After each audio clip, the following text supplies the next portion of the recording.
Hello, ladies and gentlemen. It's your favorite paranormal investigator. My name is Tim Sudano. This is Paranormal Insight, and today on the show we have Wayne Mallows. He's an author and an experiencer of many, many things, including hauntings and UFO experiences, and he actually lives in a haunted home. So let's bring Wayne in without any further ado. Wayne, welcome to the show. Hey Tim, how's it going? Doing pretty good, man. Doing pretty good. Hey, you know what? Funny story. I just erased all the notes I took. What do you me? I have all these notes on my phone, and yeah, I just erased them completely by accident. No, look at that. I was able to get them back. See, that's Undo why is I a like wonderful pen and thing. paper. Pen and paper is my go-to. Yeah, you're right. I Yeah, didn't happen to bring that with me, mm, so I had to go with the digital stuff. But I got my notes back, so it's okay. So first off, let's talk about this haunted house you're living in slash building slash renovating and all that fun stuff. yeah. It's What got you into this house in the first place? well, first of all, I don't live there anymore. I sold it, so I'm Oh, in a okay. different place now, right? But like I built it, and like it was a Victorian manor house, and I when I bought it, it was kind of like split up into three different apartments. So it Oh, was the price was right. You just can't pick a Victorian manor house up, for a few cents. So the yeah, price was right, but I knew it needed work. I just didn't need it. I didn't realize it would need like that much work all at once, but it did. gotcha. So yeah, so that was the idea. I had been writing for a little while anyway, and I had thought this is cool. Like I'm going to be this vampire author dude, and I'm gonna live in this gothic manor house, and it's haunted. And I knew it was haunted before I even bought it. Like, the real estate agent's like, no, it's not haunted. No, you can't. Don't be silly, right? And the Right. owner was like, just he basically told me, he goes, you need to be on medication if you think it's haunted. But I knew it was haunted. Like I standing out front of the place. Yeah, have you ever gone into an attic in the summer and it's like got that hot, Yes. old, dusty smell? Sure.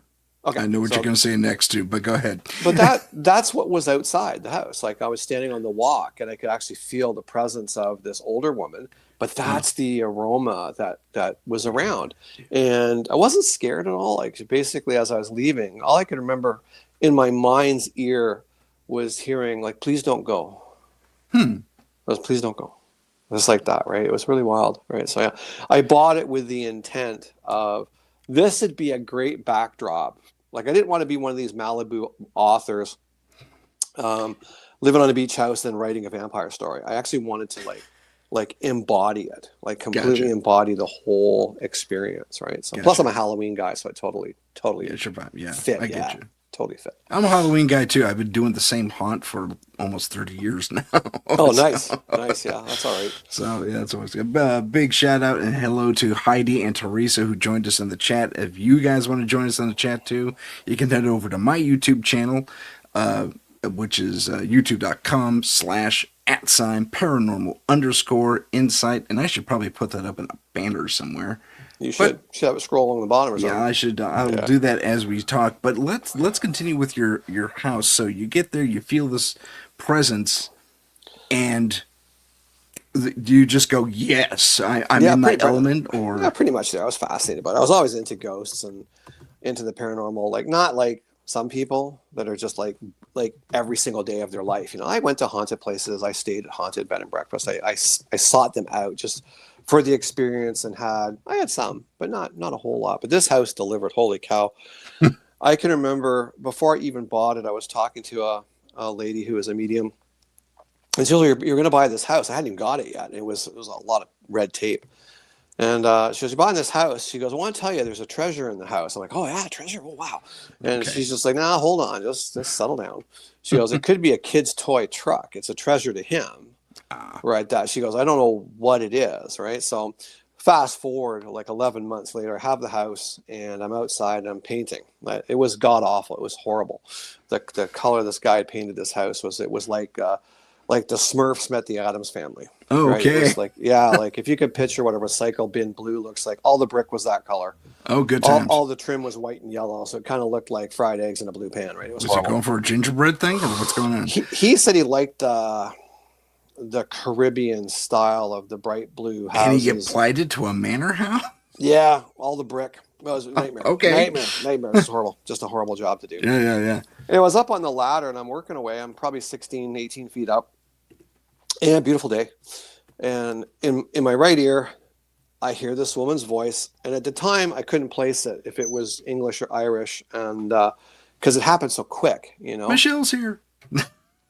And so it was so real, Tim, like it wasn't in my mind's ear. I heard this woman's voice. And what'd she say? She said, "The house is the treasure." And it was so real. Like I actually turned to see who spoke to me. And then I'm like, wow, okay, that was trippy. That was really trippy because I'm a mile in the sky here. And I couldn't get over it. I was blown away. Like I'd never heard anything so real in my life. And you were outside when this happened? Yep, outside, middle of the day, beautiful, beautiful autumn day. And it was a lovely, soothing, very calming voice. We were quite taken with it, right? You know, and I'd had her voice come to me many, many, many times after that throughout the time I lived there. I think I lived there 12 or 13 years anyway. So, okay. Yeah, it was amazing. And so you renovate this place and you get told, what messages were you given? Were you actually pointed in any certain direction? Hey, if you think this is cool, look at this type of thing? Or sometimes there was places where, but that time Michelle was in the picture too. So she was very helpful with a lot of stuff. She would do dowsing with a pendulum just so I could see the message because I'm a little bit thick. So, I don't quite get them sometimes, but there you go. But I always said, like, the layout's all wrong in here. The layout in this house is completely wrong. I mean, there should be a door here. There shouldn't be a door here, blah, blah, blah, on and on. Right. So she pulls out the pendulum and starts asking the lady of the house, who's Margaret, was there a door here? And that thing would just answer the questions like that. And what blew me away was it would start spinning, this way. She goes, is there a door there? And there it goes. It starts spinning. She goes, oh, thank you. Stops. Oh, yeah. It didn't seen even that happen not before, even slow down. It was like, she goes, should we fill in this wall? I'm like, okay, this is fascinating. I love it. That's great. So there was a lot of cool things. I remember crawling through a crawl space. I was putting in new radiators, like all the black iron. I had to teach myself all about black iron because nobody does it anymore. So I had to figure that all out. That was a learning curve from hell. So I'm crawling through this crawl space, and I mean, it's tight. Like my kids are just my adult children are just like, yeah, no, we're not going in there. Forget it. You're on your own. See you, bye. So I got a buddy to come over. So he's passing me stuff through a hole this big, and passing the iron through and the wrenches and everything. So I'm crawling along on my elbows, and I see this shiny thing in the sand, right? And I pick it up and I look at it, and it's a thimble, like a knitting thimble, sewing thimble. Yeah. But it's pure silver, just a beautiful piece. And that part of the house used to be outside at one point. So that was part of the garden, right? I found horseshoes in there, all kinds of stuff outside. And so I hold it up to my buddy Rob, and I'm like, hey, can you see this? He's like, yeah, what is it? I said, it's a sewing thimble. I think it's silver or pewter. It's beautiful. He's like, oh, that's really cool. So I clench it in my hand. I grab the pipe under my other arm, and I go along on my shoulder, right? And I get all the way to the back with the intent of unzipping my work jean and sliding it into the zip pocket, right? Yeah. I can feel this thing, Tim. It's in my hand. And I get to the back of the crawl space, and I open it up, and it's nothing there. It's gone. And I look back and I'm like, you did see it, right? He's like, yeah, where'd it go? I'm like, I don't know where it went. And like in my mind's ear, all I heard was that same voice go, I've been looking for that for so long. Gone. Like totally gone. Wow. Really weird. That's impressive when a spirit actually physically takes stuff out. Removes something. Yeah. That's I've had that happen a couple of times on cases I've worked. The house was amazing for its voice. I always said like the sounds and conversations, the footsteps and that kind of stuff was just wild. Like I didn't see a whole lot, but the voices were incredible. There was one night I was editing, and I was renovating the room on the second floor, which was going to be my bedroom, but it wasn't done yet. So I was sleeping on the first floor bedroom, which was right off the main dining room, and I'm working away in the bedroom on just knees up and just typing away, and in the dining room I can hear like sound like three different guys like couldn't nondescript, but it's like three different voices. Right. So I'm just like, hey, working, knock it off, and it quiets down. Very nice. Yeah, so it's quiet down. And a few minutes Michelle later, adds, "I saw loads. What are you on? What are you on about?" that's you. You saw loads. I did not see loads. Yeah. I heard all kinds. I saw a few things, but Michelle and I actually had this conversation on the show once where different people see, especially really gifted people like her, they actually have just more input available to them as far as frequencies go and stuff like that. We saw stuff on a camera. So we had security cameras set up everywhere. We saw all kinds of faces and orbs and things flying around. And you got to remember, like, there's no forced air in that place. Like, it's when the doors are closed and nobody's around, it's like no air moving. She also mentioned there were growls. But that you don't see a growl, Michelle. No, you don't see it. Like you hear that. Okay, you hear that sort of thing, right? Yeah. But these guys started up again a few minutes later, and finally I walked up, I opened the dining room door, expecting to see three guys, but you don't. And I'm like, "Hi, excuse me, hey. Me, owner house, that guy, it's a lovely night. Can you just take it outside, right? And have your conversation out there, have a smoke, have a brandy, whatever. I need to work." And I close the door. And literally you can hear that of the footstep down the hallway. And you hear that. Really? Oh, yeah. You hear it all, and it's all quiet after that. It was beautiful. Nice. Footsteps on the stairs. People walk up the stairs. At one time I was editing in the tower. And I heard the front door, and nobody's home. It's just me, right? So I hear the front door open and close. Then I hear the come up the stairs. I don't know how many stairs there are. So I'm like, this is going to be good, because when their head gets to here, it should be step 11, and they can see me sitting in the tower. Sure enough, step 11, that's it. The steps stop. They're watching you. They know I'm home. They're saying, "Hello, Wayne." Oh, man. Good stuff. So were there any, you had that one piece of object manipulation. Was there anything else in as far as object manipulation goes? God, it's so many things. Things would go missing.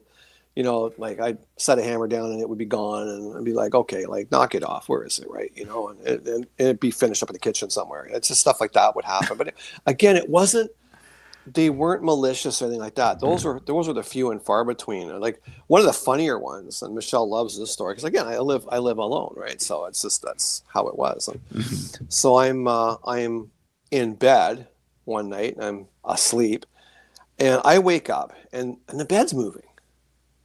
Like, the bed is moving. Like, I'm just like floating, or not floating, but it's kind of doing it feels like this. Oh, it's shaking. It's shaking, yeah. I'm just kind of like, I kind of wake up to this movement, and I'm like, okay, what the hell? And I'm very logical. I'm just like, okay, what is it? We've had earthquakes before and things like that, little tremors and stuff, and I just kind of like, okay, is it one of those? And that's as I kind of come into my awareness, I realized that I'm sharing the bed with a couple who are making out. Right, and it's the whole bed's doing like this, and I'm just like, guys, like, there's 6 other rooms, and we please go to another room, and it stopped. So I'm just like, good grief, man alive, this is crazy. But yeah, she's talking about coins dropping. We had a film crew there. They were filming. We filmed quite a few things there, and they were getting so annoyed. The sound guy was losing his mind, because they'd be shooting, and you'd hear like, bing, bing, bing, bing, bing, bing, bing, bing, bing, bing, bing, bing, bing, bing, bing, bing, bing, bing. Yeah. And what is it? Cut. What is that sound? What is this noise? I can't work with this. And finally, these two guys were talking in the hallway on night vision, and you see the coin go right between the two of them. Yeah, and it hit the ground and rolled, and they were all dimes. Every single one from a specific year or years? Nope. Some new, some old. They're all 10-cent pieces. Huh. Bizarre, just weird.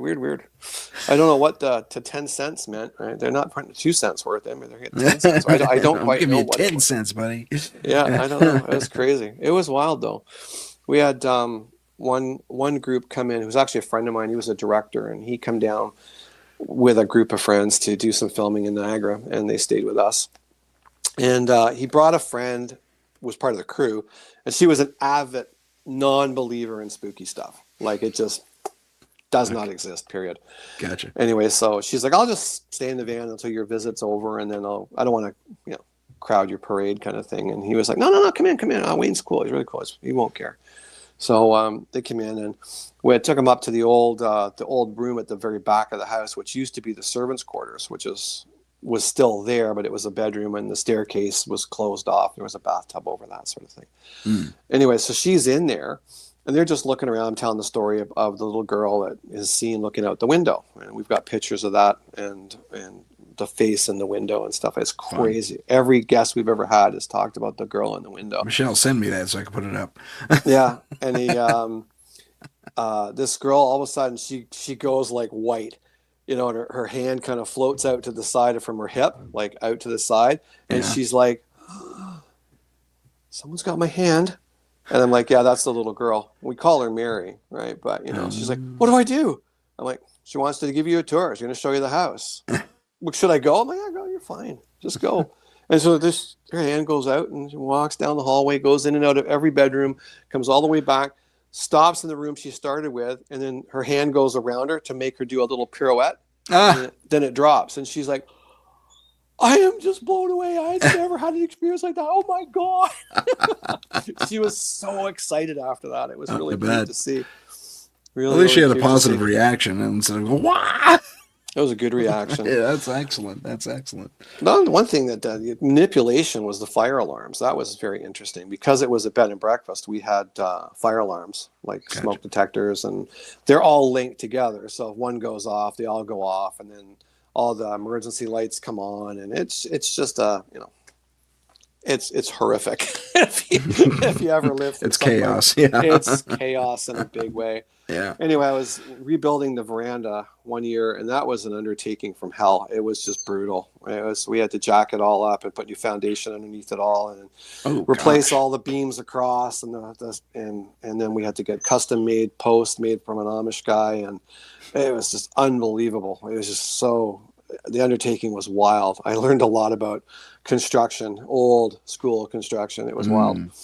But I had left tools out on under the veranda. Like it's out of sight, out of mind. They're all locked up. They're in a box, and I'm not worried about it. So, the next morning I get up, we do a bunch of stuff. We start getting it ready to go to the lock box, which is locked, but someone had cut the lock and put it back on so it even looked good.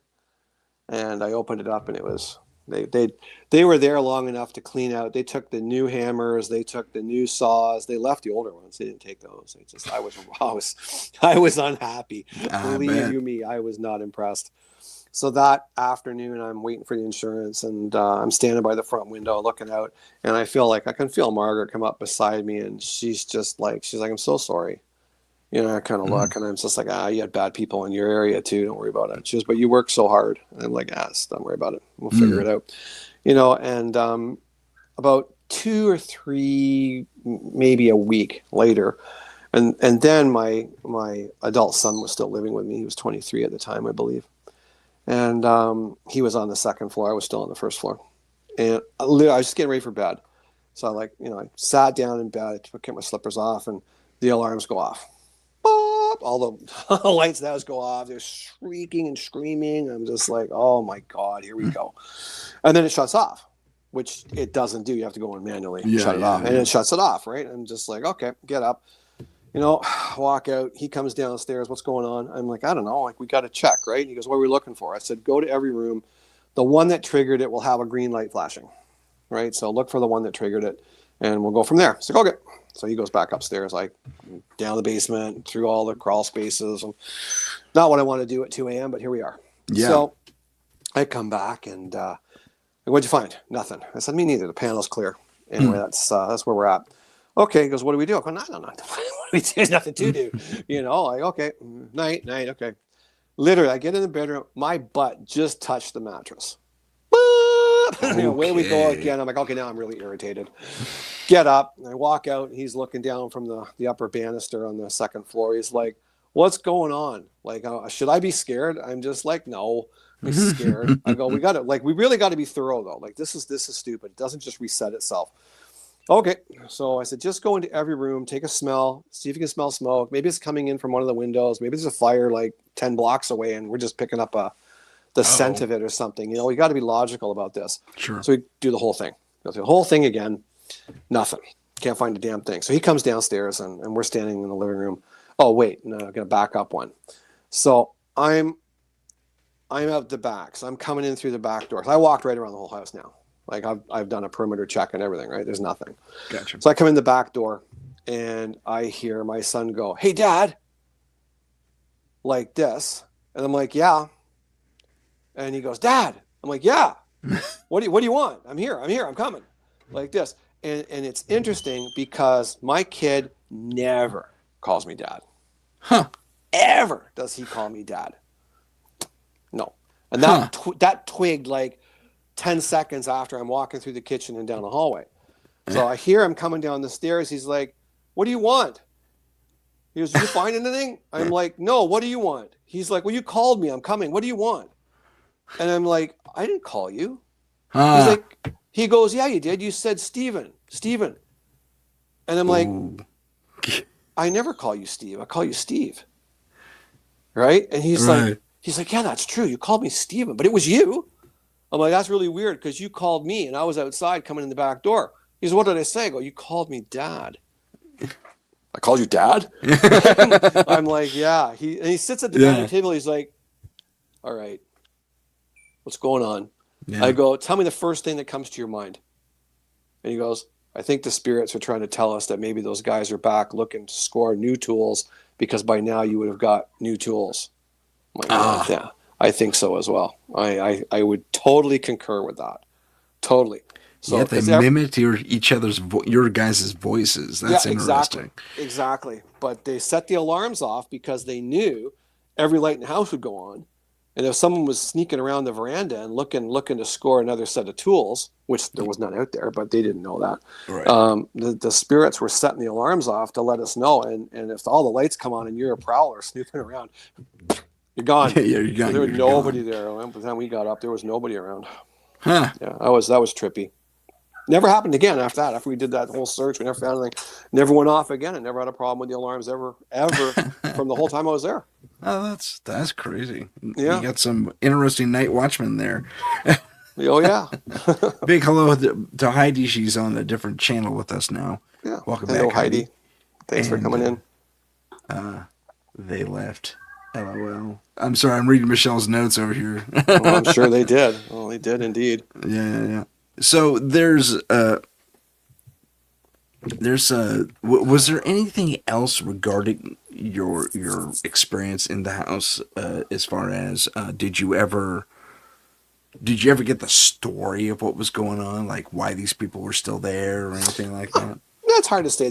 I mean, the story that I got, the historical factor of the story was the house was built for Margaret Banfield. Now, her husband built that for her because they had a house just down the street, and it was a smaller stone house. And as they became more affluent in the community, she finally just said, "Look, you've got your friends over every night, you got your business people over every night, amongst others, and I want my own place, and I want to be able to entertain. I want to have garden parties." So they bought the entire block up the street from where they lived. Like there was only one cottage, which is the house next to me, a little white place.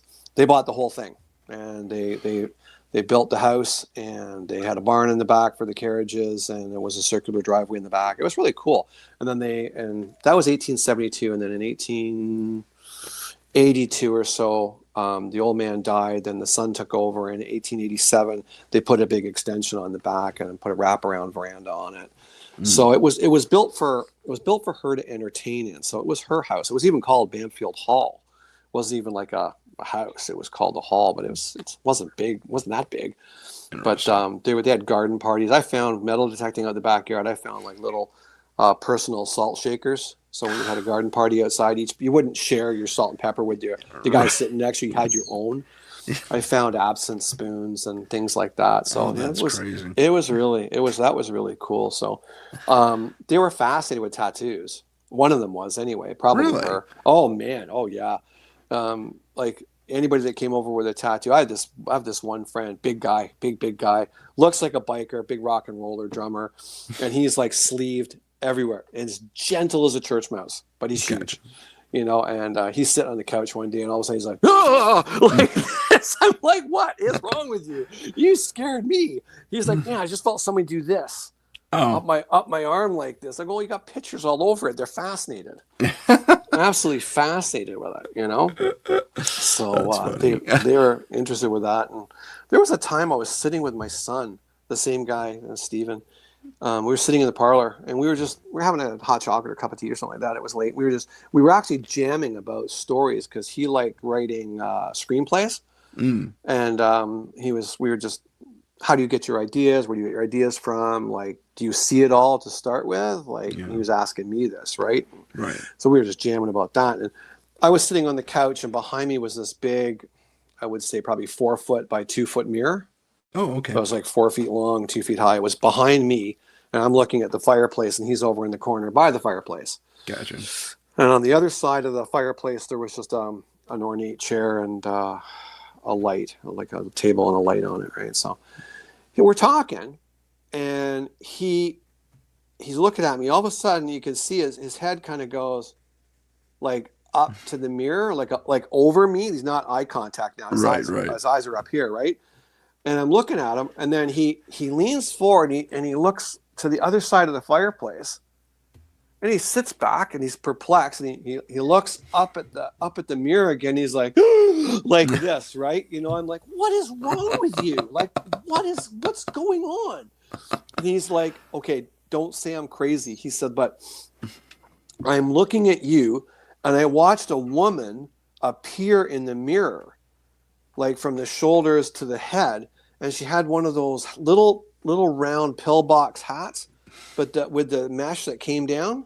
Sure. You know, just to cover your, almost like a mourning kind of thing. You know, like when you're in mourning. Yeah. And he said, like, for a minute there, I thought it was the mannequin Molly, like that's from our Halloween days, right? So he goes, because it kind of looked like her, and sometimes we put her in different windows, and when we're having people over, it's freak them out, right? Because they'd walk in, there's a chick standing there. It's kind of, you know, so, but yeah, so he said, I looked over to where you used to have her in the corner to see if that's what I was looking at. And I looked into the corner, and there was nothing there. So then I looked back at the mirror, and I could see her eyes open and close behind the mesh. And he goes, I was like, now I know it's real. And it's like, he said she disappeared, and the whole mirror, the glass looked like water. Oh. It went like that. And he goes, that's what flipped me out, because it's happening right above your head, and you don't know it's happening. You know, wow. So, yeah, the guy doesn't want to see anything, sees it all. Poor guy. Pretty much. That sucks. Yeah, when you don't want it to happen, it happens anyway. Yeah. Always. Always. Michelle adds that mediums have had visions of an older man and a woman in funeral dress. Yeah. My friend of mine said that he was sitting on the veranda, again in the daytime, and he said he looked up from he had his coffee and his phone, and he'd go out and have his coffee on the veranda, and he looked up, and he said there was a woman like coming up the driveway or up the walkway to the front veranda. He goes, I'd never seen this woman before, but like she was all in black and had a hat, and she had her gait was pretty quick. And he said, oh my goodness, who's this? Right. And he said from the side, he saw somebody coming out of the house, same apparel kind of thing.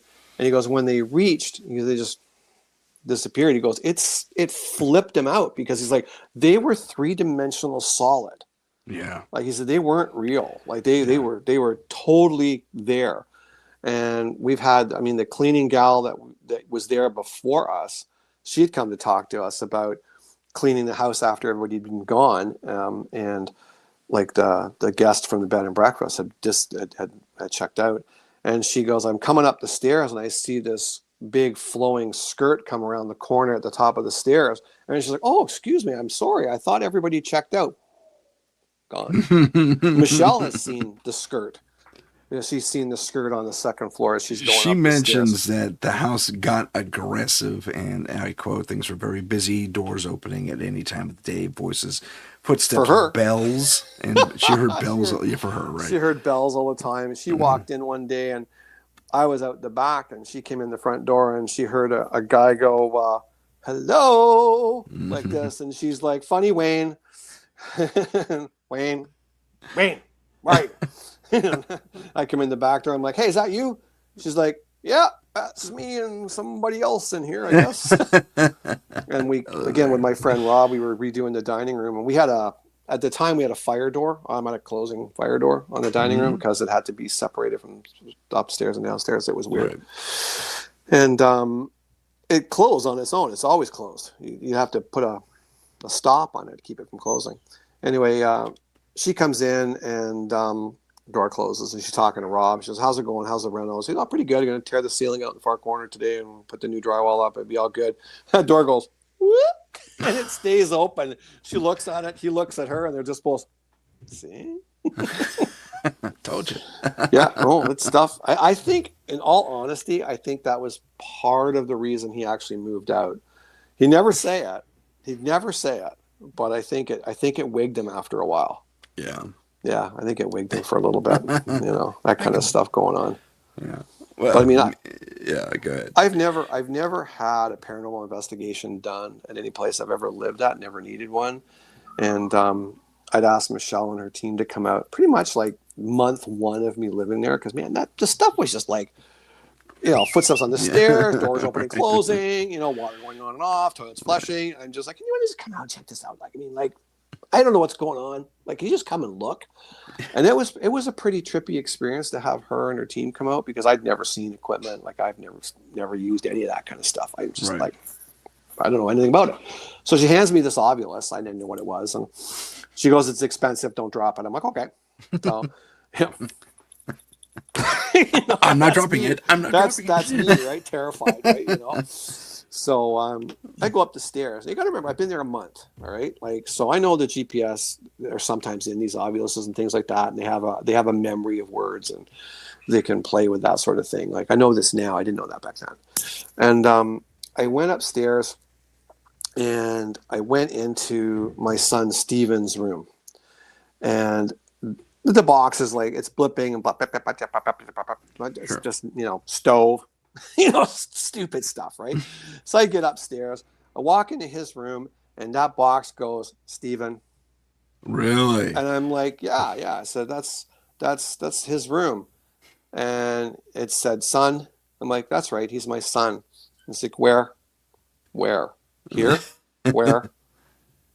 Now? Here? Where? Like, oh, where is he now? I got you. He's with his mom right now. He's probably 90 kilometers away from us, 90 miles for you folks. Yeah. Right. And she's like, where? The pitch of the vote. I've never heard the Ovilus change pitch, but it did. Oh, that's interesting. Yeah. So it got really specific with its intonation. Yeah, it was. It was really wild. And I said, well, he's in Hamilton, and he's with his mom. And I'm starting to, well, why do you keep saying where, why? And I finally went, oh, I get it, I understand. You think this is his mother? Okay, it's not. Okay, his mother and I parted company quite a while ago. I don't know if you had divorced back then, but we are divorced, right? And she lives there, and he goes to see her on the weekend. The box goes, sorry. Oh, like that, right? Yeah. And so I'm walking around the room, and it says Aaron. And it's spelled with 2 A's. That's my other son. Huh. Right? And I'm like, yeah, that's my other son, Aaron. He's living in Toronto. You would know it as York. And it's like, brother, Stephen? And I said, that's right. That's Aaron is Stephen's older brother. Right? And it was wild. It was completely mind-blowing to me. Went into the room across the hall, same box. It said, remember Derek fell playing me, mom, sad, sorry. And it would say that over and over and over again. It repeated that sequence over and over? The whole time I was in that room. Remember Derek fell playing me, mom, sad, sorry. Remember Derek playing fell. Really? Yeah, so outside that room there was a little ledge that you could get out on above the bump out window. And he probably went out there like, I'm the king of the hill. Look at me. I'm poof, And in the he took a driveway. header. Oh, Yeah, jeez. that's what I think happened. Did In you ever that look it up? we couldn't find anything. I did Oh, look it okay. up. Records for that time period, unless you were like amazing, like they didn't record your death. I mean, every medium that I've had come in there always points at the top of the stairs and goes, "Oh my God, there's a woman falling. She hits the stair right here, dead." I Oh, can't find wow. anything like that. It's like probably a maid. Hmm. They all say she's walking with towels or a box or something, and she's looking behind her, talking to somebody, and then misses the step and all the Oh, way down the stairs. jeez. That's a long go down, right? Right. But that middle bedroom was interesting because Michelle was in there one time, and she had the Ovilus. No, it was a recorder. It was a voice recorder now, Okay. and Hey, Patsy, welcome. Sorry, keep going. that's okay. She just said, "Is there anybody here? Or not anybody here? But can I help you? Obviously, there's a problem. The room's really cold." And kind of, it was always like sometimes there'd be a very close feeling in there, like you want to, like, that right before you puke, you get that really warm feeling. Bile-y kind of. That you could feel that, right? Yeah. And when we played it back, you could hear this. Okay. And she's like, "Well, you can talk into the recorder. Just talk into this, and I'll hear you." And you hear fingers touching She it. just said that, yeah. Yeah, touching it, right? And Right. then she said, and it goes, "So cold," like this. And so she moved him on. He was stuck. He died there. This guy died there. Wow. But I didn't know this. I used to hear this guy mostly on the second floor, like between the tower windows in that bedroom. I would hear that. Wow. Okay. And then one day I was downstairs in my bedroom on the first floor, and I heard him in the bedroom moving around. I'm like, Weezer, what are you doing downstairs? Are you all right? Is everything okay? I didn't know what to call him, so he was Weezer, right? He became Weezer. Sure. That makes sense. Yeah. That's so, awesome. But she moved him on. Never heard him again. Never heard from that guy again. Oh, okay. That house was busy.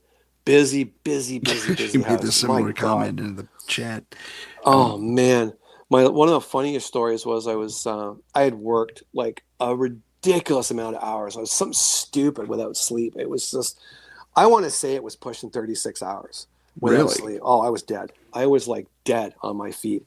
And I was just parked around the corner. Like I was up at a shop on Queen Street and I was doing renovations there. And I'm like, I got to just get home. So I had my funeral coach that I drove. I'm like, okay, it's not far. I can just make it. So I come around the corner, hit the curb, and I'm just like, okay, wake up, okay? Like you're gonna ruin your car and maybe kill someone. So just stop. And literally, it was 2 blocks. I can make 2 blocks. I can do it. So I pull in, park the car. I come in, and I got bed and breakfast dishes I got to do. I'm like, I'll just do them before I go upstairs. I hate leaving dishes. So I start doing the dishes, right? And from behind me, I hear this woman's voice, and she says, "You're so tired. Just go to bed." Like, I will. I'll get to bed soon. Hold on. Don't worry about it. And I'm doing dishes. Like, the dishes can wait. They'll be here after you sleep. Just go to bed. And I'm like, you know what I'm like. Just, and I'm doing the dishes, doing it. I'm just like, wait a minute. I'm alone. I'm just like, I'm alone, aren't I? And she's like, yes, dear. I need to sleep, and I need sleep. So I don't know if that was a ghost or that was just a really tired mind. Okay. I don't know. That 36 hours is a long time to be awake, but Man, that was harsh. yeah. I've done That was harsh. Had deadlines, got to do them. Yeah. So. But yeah. Michelle mentioned that she loved you, this entity. Oh, Margaret? Oh yeah, Margaret and I got along great. When I was doing renovations, I would always call a meeting in the parlor. Would you? Like, smart. Oh yeah. Oh, for sure. Like, That's I'd smart. sit down, I'd be like, hey folks, it's me. I got to do some work in the house. Can you just all come in the parlor for a few minutes? I just want to explain what I'm doing, so you don't wonder that I'm wrecking your house. I'm not wrecking the house. It's going to look like I'm wrecking your house, but I'm not wrecking the house. Right? So I would tell them, I got to pull the ceiling down here. I got to fix the beams in there. I don't know what was going on, but they screwed it all up, and I got to fix it.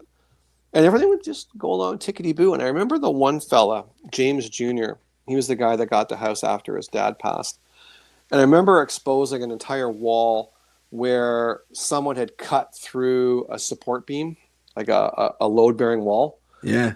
And they did it. It was a good idea. What they were trying to do is back then they had a big a coal burning furnace downstairs. And what they did was they put a shroud above the furnace to catch the ambient heat. Then they built a duct structure that went up between the walls. And they got up to the second floor, and then they did a sort of a reverse Y like this out. Okay. And they ran the heat out through the floor. So you had heated floors. Oh. It was really a cool idea. And then what they did was they cut little grooves in the top of the joist, just small ones, every so often, so the heat would rise up against the floors and move. So you had heated floors. It was really cool. But the only way up was through this one wall, and that was a load-bearing wall. And we had it was a 5-inch wide by 12-inch deep piece of hemlock that went from one block wall to another block wall, and they chopped a 6-inch hole right through it. So there was like, I don't know, an inch and a half on one side of it, holding up second floor. I flipped when I saw that, man. I ran out, I got like the 6-ton jacks, and had 12 of them lined up, and that was the only time I actually felt James Banfield not be the stern guy that he usually is. Because I talked to James Jr., I'd be talking to him, he'd just be like, "Where's your people?" Oh. Because he'd see me working, he'd just be like, "Where's your people? Why are you doing this? Why are you hurting? Why do you have a skin knuckle? Where's your people?" Always. But he stood there looking at this. I could feel him behind me. And the sense of disappointment being had, like someone took advantage, like knew what he was doing. I turned around and looked at him and I said, "Look, James, Mr. Banfield, I said, you know your job, yeah? You know insurance and you know banking and you know investments. I don't know anything about that. Nothing. I know this. You can't hold yourself responsible for hiring a guy that talked a good game. Don't do that. Right? Not worth it. Gotcha. So I will fix this for you. It'll be right as rain. Don't stress yourself." And he just, that really ominous, sorrowful feeling just gone. That's good. The spirit's good. Yeah. That's really good. That's awesome. You were talking about your experiences with your Ovilus. We had a case recently. I have a paranormal investigation team. And we had a case recently where, and my viewers know this already, but we had two, phone-based Ovuluses doing their thing. And when we asked a certain question, at one point they started talking incomplete sentences, one machine to the next, and they don't link. Nope. They don't link. And so it was one of those types of things. It was crazy stuff. No, you can't dispute that stuff. No, I mean, and I was rolling tape on the whole thing. We got it. It's on record. I mean, it's rewarding. It was just nuts. I've never experienced anything where the two machines just did ping pong between each other, almost answering each other's questions. It was amazing. It's amazing when you see it happen. People don't. I mean, it's easy to watch it on television and go, but when it happens, I mean, I had a couple of young ladies part of an investigation team that came in, and they wanted to do it, and they were very polite, very, very polite people. We didn't have everybody come in, and then after a while we closed it. We had one bad experience. That was it, done, finished. But they came in, and these young ladies were probably 18, 19, something like that. And what I always tell people before you start an investigation at any place that's period-esque, like the Manor was 1872, right? So they spoke very properly, and they did things very properly. They dressed properly. They looked properly. They didn't show up in their pajamas. There was no, "Hey, yo, sup." They just think you can't speak at that point, right? So when you come in, I said, introduce yourself. Tell them, "Hello, my name is so-and-so. I've been invited here. I would like to interact with you if you would like to, but don't feel obliged. I would like to hear for your story or have a conversation with you." And so I told these two young ladies they were gonna sit in the front red bedroom and do this investigation. It says, "Margaret, this was her bedroom. I'm 9/10 sure this was her bedroom. So you're in her space, and I would introduce yourself." So they had a piece of equipment with a red light and a white light. I don't know what that is, but they basically got for yes is red and white is no. Okay, kind of thing like that, right? So the first thing they do is they introduce themselves and they say, "Can you tell us your name?" And the other girl goes, how's she going to do that with yes and no? So they had a little giggle, right? And so they got it down pretty good. And she said, are we talking to Margaret? And the light came on. And the girl goes, oh, shit, like this, right? You know, and she's like, oh, I'm such a potty mouth. I'm sorry. I'm so Miss Margaret. I'm sorry. That's terrible of me. I'm so. Thank you for answering. I'll do better. They had the most wonderful, interactive paranormal experience they'd ever had, and it was beautiful. Loved that. It was just so beautiful. Oh, that's great. Yeah, that's really wonderful. good. That's really good. There was, that's that's outstanding. Do you know if we ever got to have Margaret or any of the others move on besides the Weezer guy? Margaret had moved on. She wasn't stuck here. She came back. She came to and fro, and she loved the house. She loved being there. She loved what I was doing to it, bringing it back to its original, as original as I could get it.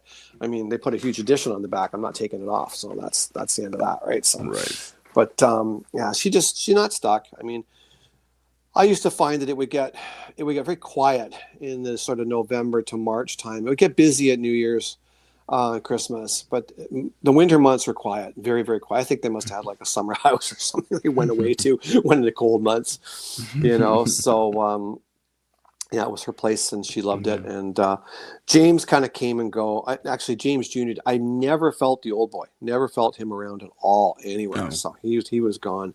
A couple of people picked up on a maid that was around.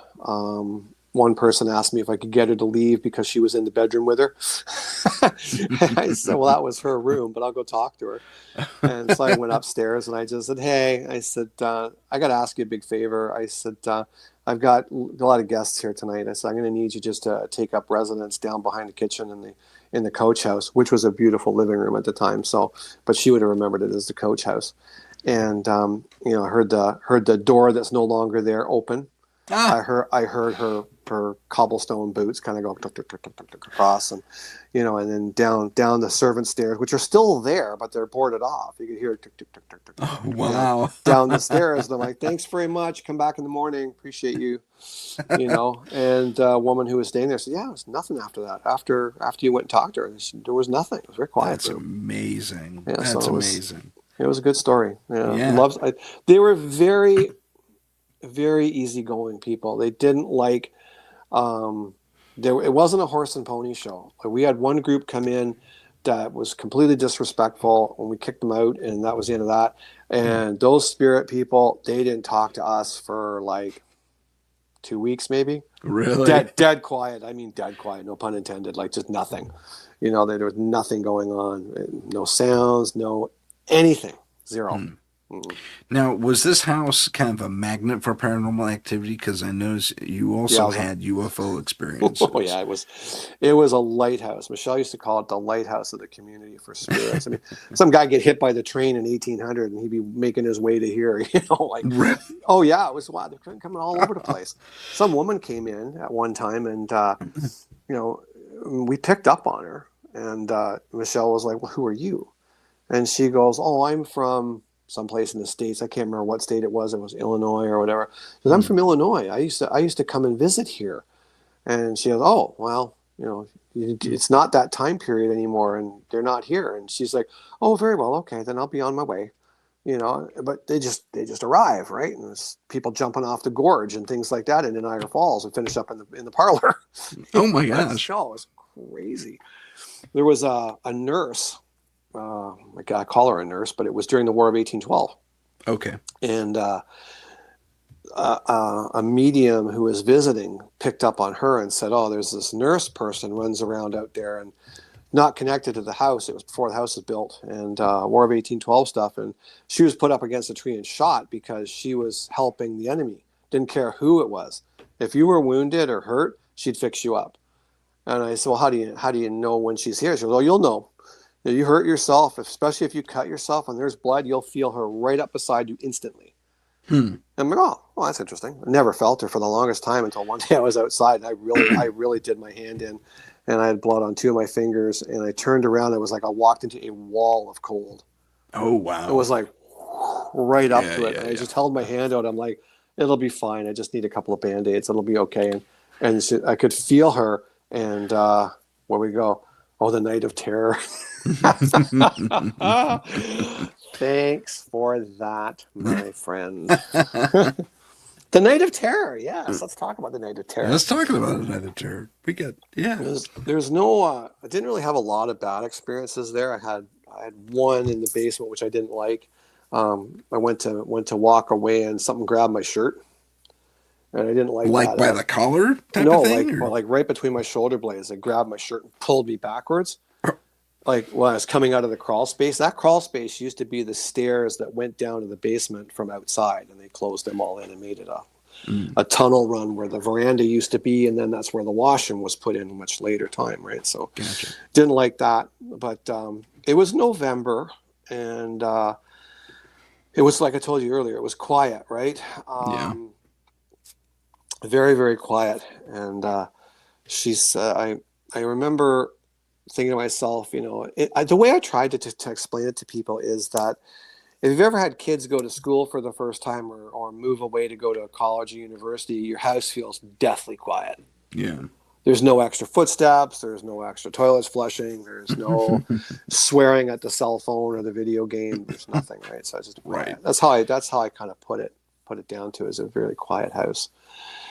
And I went to bed, and I had this cat that I rescued. He was living under the veranda. His name was Sean.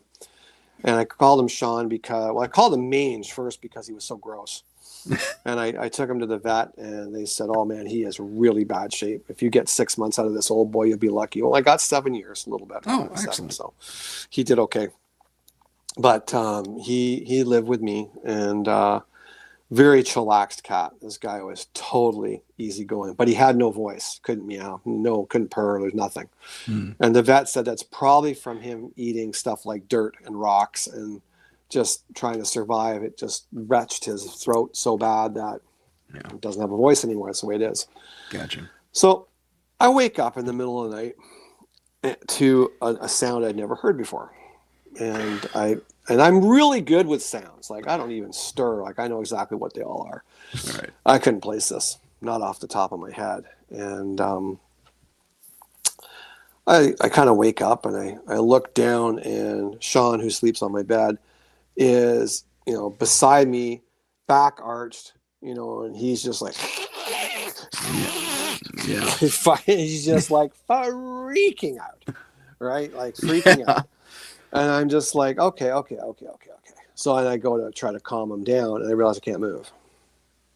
You can't move. I can't move. Okay. Right. I'm just like, oh, so this is what night paralyzing feels like. This is kind of cool. Okay, I've never had this before.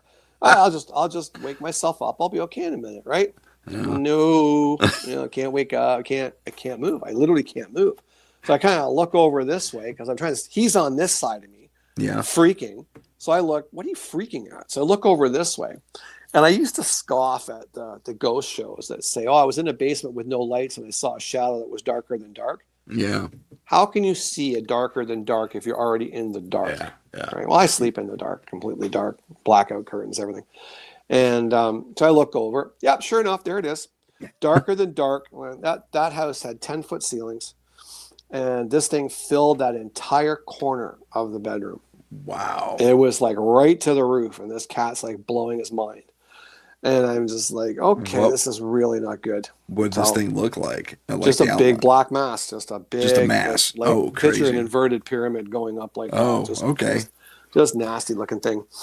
And so I'm like, okay, got to get up. Got to deal with this. Can't get up. Then I realized, you know what else? In this fun adventure, I can't breathe.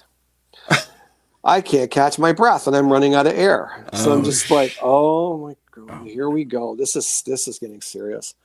So I remember Michelle always telling me, she's like, if you ever run into a bad situation, like just be calm, take control of the situation, and exert your authority. Me? Exert my authority? I don't have any authority. Anyway, I was finally just like with an expletive we won't use here. It was thank you. Get off like that, right? And I was like, and I could sit up, and I got out of bed, and I walked out to the kitchen. The cat's like, it's gone, and he skids out between my legs, and I'm standing in the kitchen. And he's looking back into the bedroom because I had a long hallway to that room. Gotcha. And he's like, I've never heard him do anything like that. I'm like, all right. Settle down. Just calm yourself. I'll go deal with this problem. Yeah. So I go walking in there again and like not challenging, but claiming my space. Right. Okay. So I walk in there and I'm like, I don't know who you are or what you are, but you're not invited. No one invited you here. This is my space. This is my sanctuary. This is my house. You have to leave. So get beep out now. Yeah. I have this canopy bed, right? Big, tall canopy bed, marble post. It's a pretty one. So I can't see the ceilings, right? Obviously. So I walk around the corner of the bed, and the house all has these big crown moldings. And have you ever seen, like, we have some of these moths in Niagara that are like that big. They're huge. And they're rare. I don't see them all the time, but they're around, right? So I walk around the corner of the bed and I see like that on the crown molding. So I kind of look up at it because I'm thinking it's one of those moths. And I'm thinking, okay, maybe that's all I saw was this fluttering moth in the room, right? Damn. So I look up at it and it's not a moth. If you could picture 2 red grapefruits, about the size of red grapefruits, they're up on the crown molding and they have little black slits for pupils and they go, oh no. And I'm like, it's looking at me. It's looking at me from the ceiling. I'm just like, I'm like, get out. Right. The best He-Man voice I could do. I'm trying not to sound like I'm just coming out of puberty, right? And it was gone. Oh my God. Oh man. I was just terrified. Yeah. Terrified. So I grab the phone, I grab the cat, I put all the lights on, I go sit in the parlor, sit in the corner, I look at the time, it's like something like 3:30, and I'm like, okay. And Michelle had always said, it's just, if you ever run into a problem at the house or anywhere, like my phone's on 24/7, just reach out. I'm like, okay, I hate doing this at this hour, but I'm in a lather, so here we go. Right. So I'm texting, hey, it's me. I'm having an event here. I really need help. Press send. It goes. I'm waiting. I'm not shitting you. This is for real. I'm dying here. There's something in the house. Nothing. I sent text after text and there was nothing. So finally I'm like, I'm calling. I hate doing this. I'm calling. And I get, hi, you've reached Michelle. I can't come to the phone right now. Your call is important. Please leave a message after the tone. I'll get back to you as soon as possible. Thanks so much. It's me. Help me. There's a thing in the house. It's got orange eyes. I can't deal with this. Where are you? And we sat there till sun up. Like it started to come up about 7:30 and then the phone started ringing. Right. And she's like, oh my God, all your messages and your phone calls, everything came in all at once. Like none of it came in. I'm like, uh-huh. She's like, okay, is it still going on? I'm like, I don't know. I'm not moving from this chair. Are you kidding me? I'm not moving from this chair. Cat's sitting on my lap. He's shaking. I'm shaking. It's like, okay, let me get dressed. I'm on my way. And she came out. She goes, yeah, it's gone. Whatever you did, it's motored out. She goes, she called it a drive-by. It's just not attracted to the house at all. That's a hell of a drive-by, man. Yeah, not attached to the house. Just something came in and decided to rattle my cage, and it did. Oh my God, did that rattle my cage? Yeah, I was mission accomplished. I was not right after that for a while, and I'm not right to begin with. So there you go. Oof, that's horrible. Yeah, oh that my was. God. Yeah, that was pretty intense. That was not cool. But we've heard horses outside. We've heard like the sound of like horses and the hoofs and stuff. Sure. We found broken horseshoes out there where they've shooed them right in the yard and flung the broken horseshoe over, and I've dug them up. I found all kinds of those.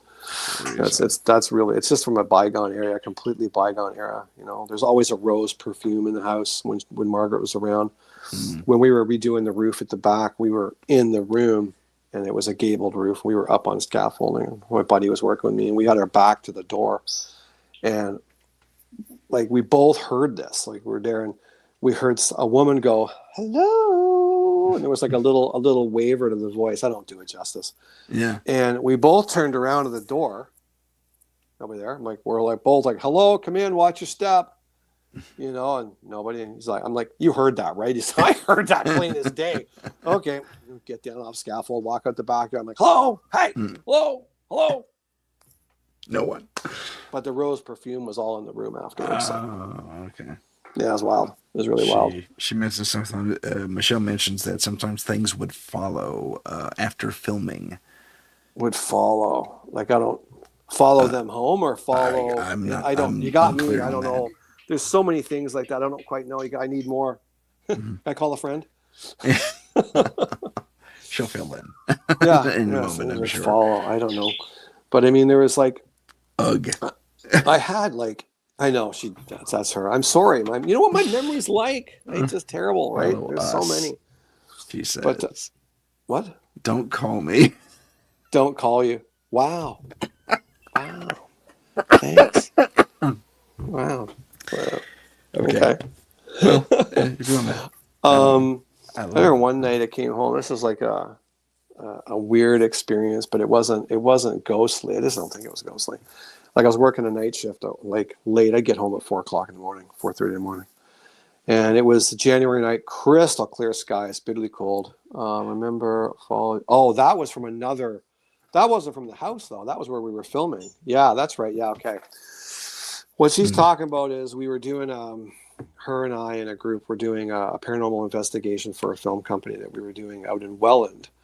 And again, big old house, beautiful place, and we didn't have really anything to go on. We were told that it was a benevolent haunting. And we went in there, and of course, me being as sensitive as I am, felt nothing. And Michelle got all kinds of cool stuff, and so I had to work that night, so I stayed for as long as I could, and I had to go, right. And back then, I was working for a telecommunication company, and my job was I was a rover, so I had to go to all the central stations, and I'd have a stack of troubles and problems that I had to fix overnight, right? When the bank machines are down and things like that. So I'd go and do all that.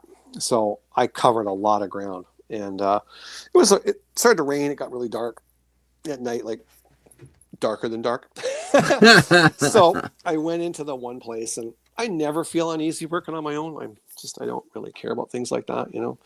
And I would see things at the corner of my eye, and I'm looking through a bank of equipment with all these boards that slide in, and someone would go pass on the other side and be like, hello, get up, go to the computer, log into the computer, see whose card access is in the building. Just me. Like, okay, so there's only me here. Go back to work, back across the other side. I'm like, knock it off. I'm not in the mood. You know, anyway, I would drop my pliers, I would drop my cutters, I would drop my screwdriver. And at one point I picked it up and I threw it down the hallway. I'm just like, you know what? Like, I've had enough of you tonight. And I'm not like that. I'm pretty easygoing, right? So picked up my stuff. I'm like, that was stupid. You know, so anyway, I walk out of the office, and they have mag locks that lock the doors, right? So you have to make sure before you drive away that green light goes red. That's the way you got to go. So I get in my van, I lock it all down, start the car up, get it running, and then the green light goes red. I'm like, okay, perfect. And as I'm looking at the door, if you can picture the size of a trash can lid, two of those shadows that size on the ground in front of the door doing this. Really? So I'm looking at these things, and they're solid. They're solid shadows. It's not like a kind of wispy, snowy kind of thing, right? It wasn't moths up on the light somewhere casting weird shadows. Bingo. It's the winter, right? So I'm thinking, okay, you know what? Right. It's March, right? Okay, could be. So I get out. We got these big floodlights in the parking lot, right? So I get out and look up at the floodlights. I'm thinking, is there a plastic bag or something caught in the wind that's whipping around on the lights and stuff? And nothing. I'm outside the van looking at these things, and they're still going. So I'm like trying to figure out every point of view of where there's a light casting on this. There's nothing. Okay. That's trippy. Okay, whatever. Yeah. Get in the van, off to the next job, right? Get to the next job. Same thing. And I'm driving. It's so incredibly dark. Like, there's street lights and everything, but it just feels like just everything is gloomy. Like, it's just gloomy street, gloomy traffic lights, gloomy looking people. It wasn't cool. So I get to the next job, and I start setting up, and then it's same idea, like a corner of my eye stuff, problem stuff. So I messaged Michelle, I'm like, hey, how are you feeling right now? And she's like, normal, cranky, and she's like, writes back, she goes, actually, more cranky than usual. Why? Can I call you for a minute? I got a problem here. So I called her. We jammed about it for a little bit. I said, this is what's going on. It's not normal. None of these places are spooky. Like, they're not spooky. This is what's happening. And she goes, yeah, let me just lock in on a few of these people. I said, you want to just maybe check the rest of the crew, and just see if anybody else is experiencing some nonsense. Everybody was experiencing that. Really? One guy was basically having like a fight with his wife so bad they were about to get divorced, and another guy was like drinking. it was brutal. Fights, arguments, just terrible. Wow. So this entity that was in this house basically split, 8 different ways, and just bothering all of us, right? So, oh my gosh. Anyway, Michelle's like, give me a minute or two. I'm going to take care of this, and give him a spanking and send him on his way. And you know what? I'll tell you something. Right after that, like, I walked out of that building, and everything was just different. Like, it just looked like a regular night. Like, it didn't look gloomy. It's the only way I can describe it. It's just like, it looked gloomy. Like everyone turned down the lights a little bit. Everything was down a little bit. Like, I'm driving, like, I can't really even see that well. Like, I'm like, am I all right? Like, you know what I mean? I'm having a stroke. Like, no, it was, and it was fine after that. The whole night was fine. It was weird how this thing latched onto us and followed us home. But that wasn't from my house. That was from a place we went to film at. Okay, got it. Wow. Yeah. Oh, yeah. That's really incredible. That thing put such a pressure on one guy that was there. He was exhibiting signs of a heart attack. And he was down on the floor. And thankfully, one of the people that were with us was a nurse. And she got on him right away. And he came out of it. But it looked exactly like a heart attack. But, it's not a friendly place. No, I guess not. Negative. What year was that, if I may ask? I've been retired almost 7 years, so it would have been 2 years and 9 years. 9 years ago. 9 years ago. Interesting. Yeah. Okay. Because approximately along about that time, it's weird. There was in the U.S., like the contiguous U.S., the lower 48. There was this dead zone over like pretty much most of the western half of the U.S., pretty much most of the eastern half of the U.S., except there was this weird little beltway, this cone, if you will, a funnel. Right. Mexico was hot, Canada was hot, and this little was nothing. Paranormal beltway was lighting up, but nothing else. It was weird, and it was about that time too. So I don't know what's going on. For whatever reason, you guys just started. I want to give Heidi a quick shout out. She gave us this beautiful story related to something a while back. That she too has heard horse-drawn wagons and horses in a place in Kansas, along with the smells and stuff, and really old floral perfume smell. And she expressed to the spirits that were there, that's a lovely smell. Thanks for sharing that with me. I thought that was fun, so I thought I'd put that up. Well, what's interesting about horses and stuff in the back of the house where they put the addition on, that was built for the coaches, so that was originally there. And then they just built around and over it to make it into what it was. But when we took the whole facade off the back of that, you could see where the original door was, right? Mm-hmm. And then where they'd cut almost a top hat shape out. And my buddy was like, why would they do that? I said, it's to clear the covered part of the carriage. Oh, right. So it would just go straight through that opening when they backed it in. And he was like, how do you know that? I'm looking at it. It's exactly what it is. Right. So yeah, horse and carriages. It's just such a bygone era when you look at a place that saw all of that. First off, hi Sherry, welcome to the show. I'm so glad to have you in the chat. Did you guys hear horses and animals and stuff? Yeah, I did. I mean, I could hear. Every once in a while in that back room, you'd hear that. Oh, and it'd be gone, right? And then out in the back, way in the back. I mean, it was hard because the barn was actually where somebody else's house is now. There's another house over there, a big red place that they actually painted gray. But when I was there, I said I'd love to walk over there. I bet they would hear all kinds of stuff. I bet I was going to ask if they'd heard anything. They wouldn't know where it's coming from at all. Right. And the guy that was out the back there when they sold the place, and he was out there, I was looking over the fence at him, and he's out there with a shovel. I'm like, hey, buddy, what are you doing? He's like, oh, I'm going to put a garden back here. I'm like, not there, you're not. And he's just like, oh, what do you mean? And I said, well, this was all one property at one time, went all the way up to the rail line and all the way down there and back. And I said, right where you're digging, if you dig down about 6 inches, you're going to find a water feature that's made of cement. You're not putting a garden there unless you got a backhoe and a jackhammer. Gotcha. And he's like, really? And he's like, well, I'm going to have a go anyway. Okay, see ya. All of a sudden you hear like, dink, dink, dink, dink, dink. Not happening. Nothing doing. Not moving that. Oh, wow. What was that feature? It was part of the garden. That was part of the house back in the day. It was just a big, like maybe a koi fish pond, or I don't know if it had a fountain in it, but it was just a cemented in water feature garden. You know, they had garden parties out there. They had tickets. They sell tickets to garden parties at that house. Huh. Yeah. Crazy. Patsy's here too. Welcome, Patsy. Yeah. And just in time, we're going to... Patsy, I love your timing. We're actually going to take a very short station identification. We'll be back in about 15-20 seconds. This is the United Public Radio Network, 107.7 FM in New Orleans and 105.3 in the Gulf Coast. UPRN talkradio.com. Esoteric programming at its finest. And we're back. Welcome back for those of you just joining us, including Patsy. So let me check my notes as I had the cue. Okay, so it was called the Lighthouse. This this place, all kinds of crazy stuff happened there. Michelle called it that. Okay, Michelle called Lighthouse, Lighthouse of the spirit world. That's for dang sure. A magnet. Now, is this also where you saw the UFO activity you mentioned? Yep.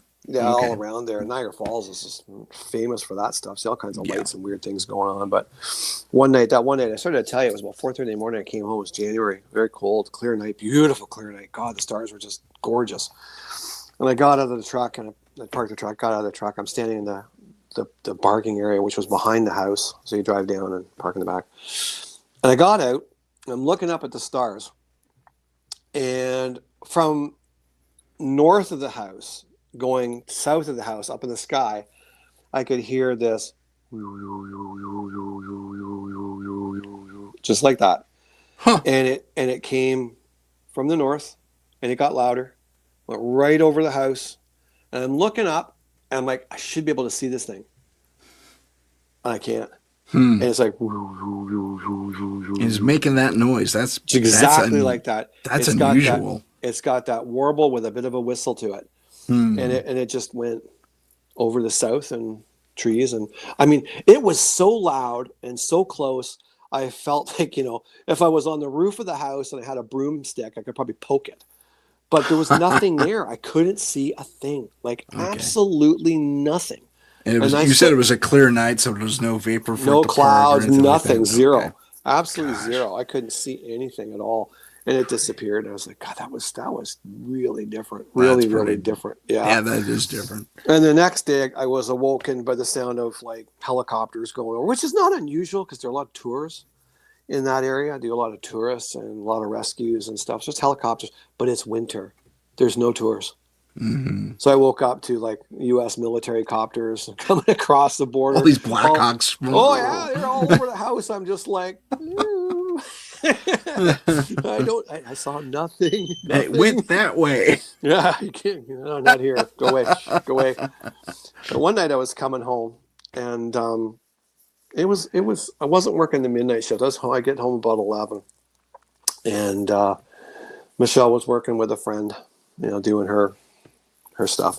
Yeah. And so she was in the dining room of the manor, and I'm coming down onto River Road, which runs parallel with the river. So as I come off Whirlpool Road, which T-bones into River Road. Okay. And then the river is probably 50, 60 yards from that. Oh, you're right there. Oh yeah, we're right on the river. Okay, I didn't realize that. You'd be in the creek. Literally, you could walk across the road, and that was it, right? So, I pull up to the stop sign, and there's the trees, and then the gorge, and then the U.S. is on the other side, right? Mm-hmm. So I pull up there, and I see the distance is hard because I don't know how big it is, but a light comes up out of the gorge. And from my distance, it looked like the size of a volleyball, basketball kind of light, perfectly round. It just kind of floats up just above the gorge. I'm looking through the trees. Now, there's no leaves on the trees. There's no foliage. It's winter, right? So I'm looking, going, what the hell is that thing? And I'm hands on the wheel, looking at this thing. It goes, and it goes, man. It's like it goes from 0 to 1,000,000 in a heartbeat. Yeah. So I look out of the window of the truck, like I lean forward. I can't even see it.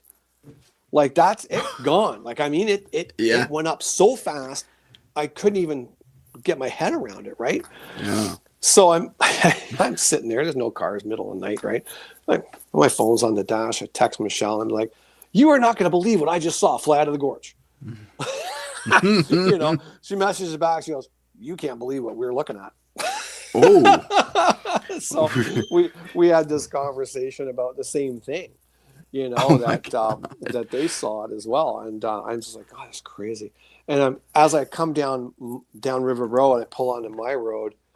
What was that? It was what? It was nuts. Oh, it was she nuts, says. Yeah. Oh, it was nuts. All right. Because I pull onto my street from River Road and I come down the road. I'm not even at the driveway yet. And I park on the road because we had guests and stuff in.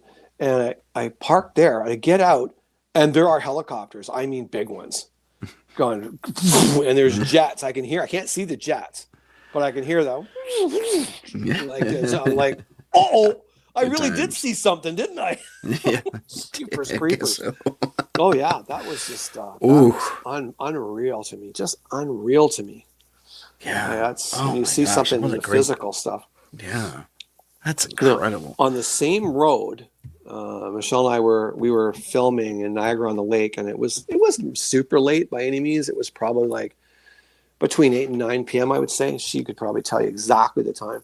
We were coming back. It was a cool night, but it wasn't bitterly cold, just uncomfortable, So we're coming back, and the road does this and up and down, around and around. And if you can picture like a speed marker sign that says like 60 miles an hour, Sure. on the how high they are on their little post, right? Right. Use that as your backdrop. So I come around a corner, and I drop down into this little dip in the road. And as I come up, I can see the 60 sign ahead, and my lights come up like that. If you could imagine, if you know what mother of pearl looks like, it's kind of like that iridescent purples and whites and stuff. It looked like that, but it was like if you could picture a clear, ginormous garbage bag, kind of like that kind of iridescent color.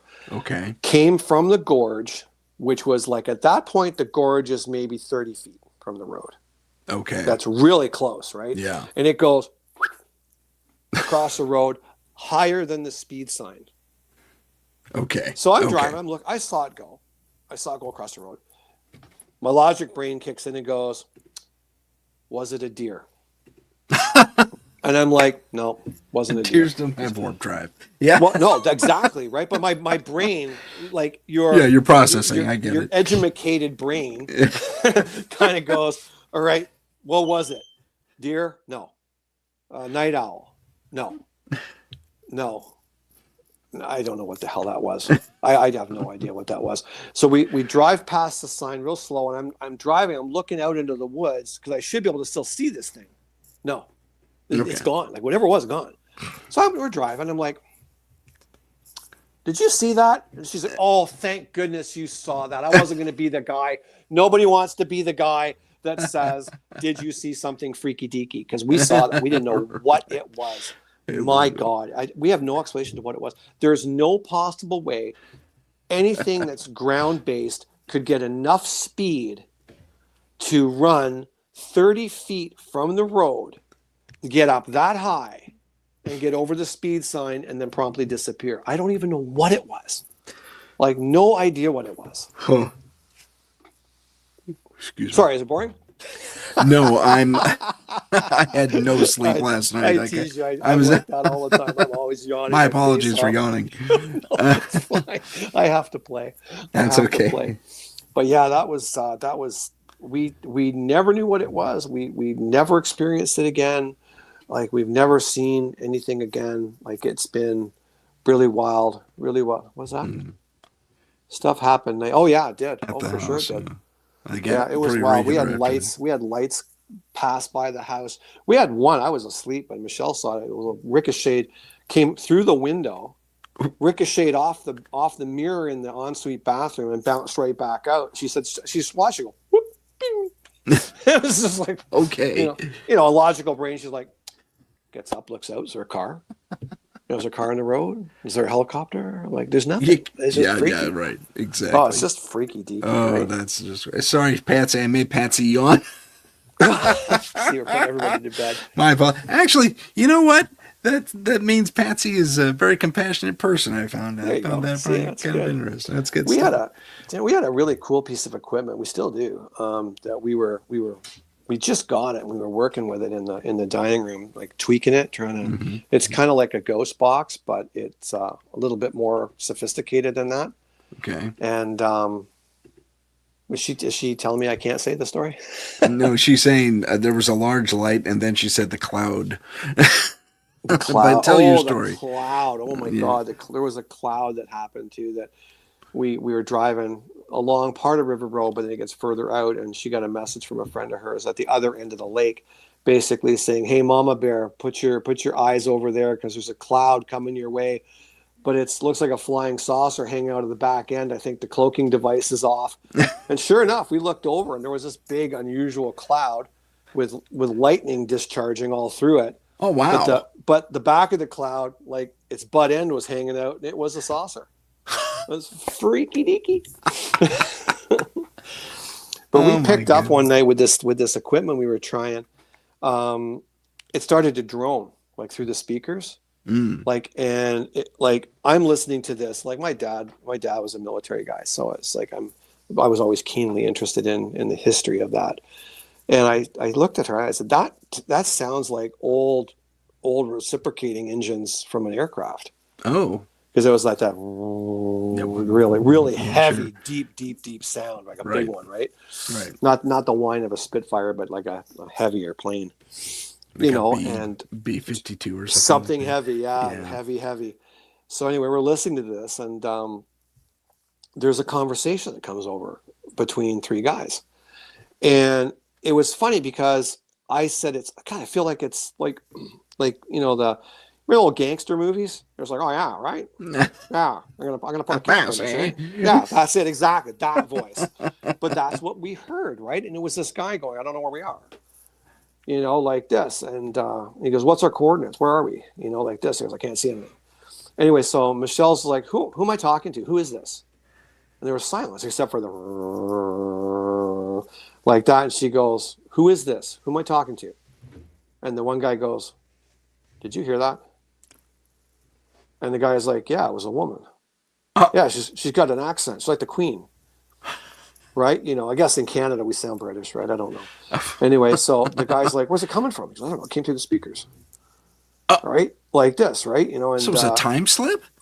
We think so. Anyway, so she's like, who are you?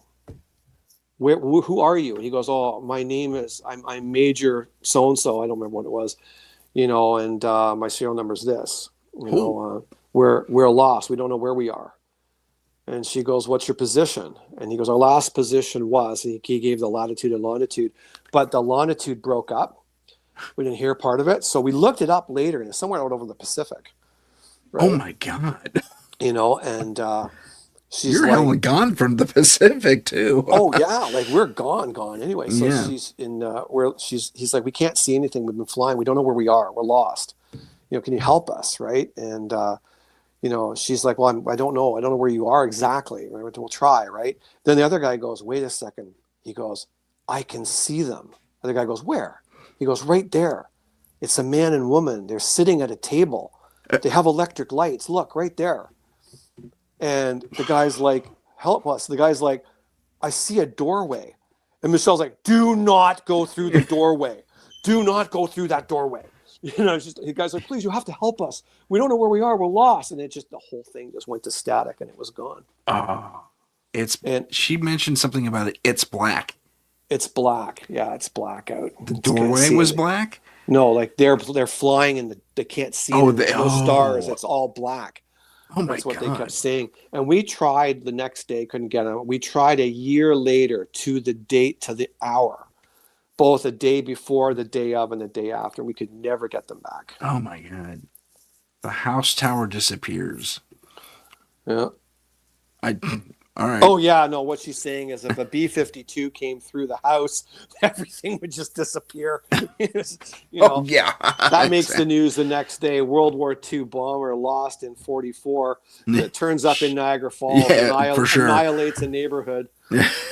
Only 2 deaths. Yeah. Yeah, that was pretty trippy experience. My Yeah. God, that was crazy. They couldn't. That's weird that they could see you, like eyeball you. That's. Oh yeah, the guy was just like, I can see them. It's a man and woman. They're sitting at a table. They have electric lights. And the guy's like, where? And he's pointing. He's like, there, over there, over there. Like they probably looking at a side window or something. They could see us sitting there looking at them through the veil. I don't know, man. It's the creepiest thing ever. That's crazy. Yeah. Oh my God. That reminds me of a story that we think is a time slip. Friend of mine, I have a group of filmmaker friends, and one of them was at an abandoned airfield, and they were doing a World War II film. And they actually have a museum on the site, and including a B-25 parked in one of the hangars. And so it was the day where because they filmed the American, whatever it was, side of things, and then they were going to film the Japanese side of things. So they all these guys in regalia, perfect regalia. Right. And it's a late call, so they get everyone dressed.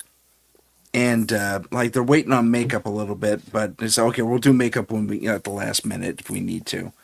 But for now, just take a quick rest. And and it's late. It's like 10 at night. They need to go at magic hour, dawn. So they're gonna give them some time to rest. And the one guy says, "I'm gonna go sleep in the museum with B-25 is. That's cool." Okay. And someone later has to go to the bathroom, so they go out and they could see the guy sleeping, but standing over him are a number of American pilots in proper World War II outfit. Now, I remind you, those guys are not there that day. They'd already been shot and gone home. Right. So who are these guys? And they're kind of glowy, Yeah. And they're sitting there, they're kind of puzzling and pointing at this full-on Japanese airman. Just, why is he here? Asleep on the ground, Yeah. under the wing. It's like, what's going on? They're pointing, and Oh. they're a little desperate a little bit, and he says he watches this, and he looks away. He thinks he's dreaming, and they're still there when he looks back, and they all kind of fade away. Yeah. Yeah, that'd be pretty trippy. Holy cow. Yeah. Yeah, that'd be pretty trippy. We think that may have been a weird time slip. It's like, it'd be curious to see if the Army Air Corps ever reported that back in the day. Oh, I don't know. It would depend on who they were. Maybe they were the flight crew of that plane. Could have been. Well, yeah. Know. I mean, if everything was, we were recreating something that happened in and around that area. Mm-hmm. And they were, excuse me, I wasn't part of that production, but it still would be interesting to see if it was reported somewhere. I think the weirdest time slip I heard of, like secondhand, was a friend of mine, good friend of mine, very rough and tumble, shall we say? Not one for flights of fancy. You know what I mean? It's just like he'll call it like he sees it, and that's the end of that, right? So. He found out one time that I was into the ghost and the weird stuff, and he actually worked with me for a little while when I ran a motorcycle shop. So he came out and he'd drive the truck and pick up bikes and parts and things like that. So again, I can't stress it enough, down to earth. Can't see it, doesn't exist. Can't touch it, doesn't Empirical. exist. Gotcha. Yeah, that's it, right? So here we go. So he said, I'll tell you a story. He goes, tell me, like, it's not ghosty or anything like that, but I could never explain it. And it really unnerved me.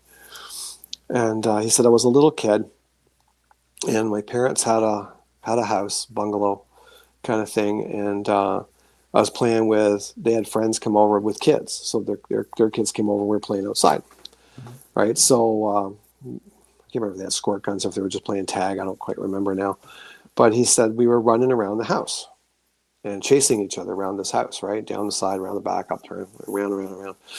And he said I was running counterclockwise around the house, right? And I think Michelle told me this story, but go ahead. He runs around the house, and he said at one point he goes, I can't catch him, so I just stop and I hide around the corner because I'm going to wait for them to come around the corner. I'm going to jump out at them, right? And they never show up. So he goes, I walk around. I'm like, okay, I can't find you. Where are you? Can't find you. Can't find you. They're not there, right? So he's like, oh, and they must have gone in the house. So he goes in the house, and there's nobody in the house. And he's calling. He's like, I can hear my mom and dad. I can hear them talking. I hear people talking and stuff. And there's nobody there. He goes, I'm just freaking. Like, I'm freaking out. I'm a little child. I can hear my parents, but I can't. There's nobody in the house. It's like completely empty. So I'm panicking. He goes, I went outside. I walked around for a bit, like calling people, and no one was coming. And he goes, for whatever reason, he said, don't ask me how this little kid thought of this. I thought, well, it all started when I was running around the house. I'm going to run around the house the other way. So I ran around the house clockwise, and I ran around and around and around and around and around. And then I could hear people louder and louder, and I stopped, and I went inside, and they were all mad at me. They'd been looking for me. They couldn't find me. Like, I was gone for like minutes. Or, I don't know if it was an hour or 20 minutes. I can't really remember the details now. But he goes, I was in so much trouble, and they wouldn't believe me. He goes, I was saying, I was in there. I was in the kitchen. You were talking about this. You said this to Dad, and Dad said this to you. And like, oh, so you were hiding. You knew we were looking for you, and you were hiding. Oh, man. He said, yeah, I have no explanation for that. I don't know what happened. Yeah. Oh my goodness. Yeah, he slipped into another dimension or something, man. Me don't like that. I don't want to do that. Yeah. I told Michelle a similar story last time I had her on about a farmer somewhere in the Midwest, and he's mowing down his last few rows of corn. Corn's dead. It's time to mow down, replant the whole thing. And he gets off his tractor at one point, and that's what his family finds, is his tractor going on the last embers of gas, Yeah. And he never left his tractor running unattended. It's bad. So they said, they started calling for him, and they hear, help me, and they could hear his voice. Oh boy.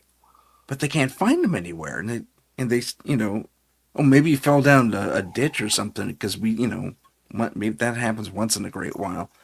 But no holes, nothing. It's nothing. Help me. The cops come out. Help me. They can't find him. They cannot find him. Oh, that's scary.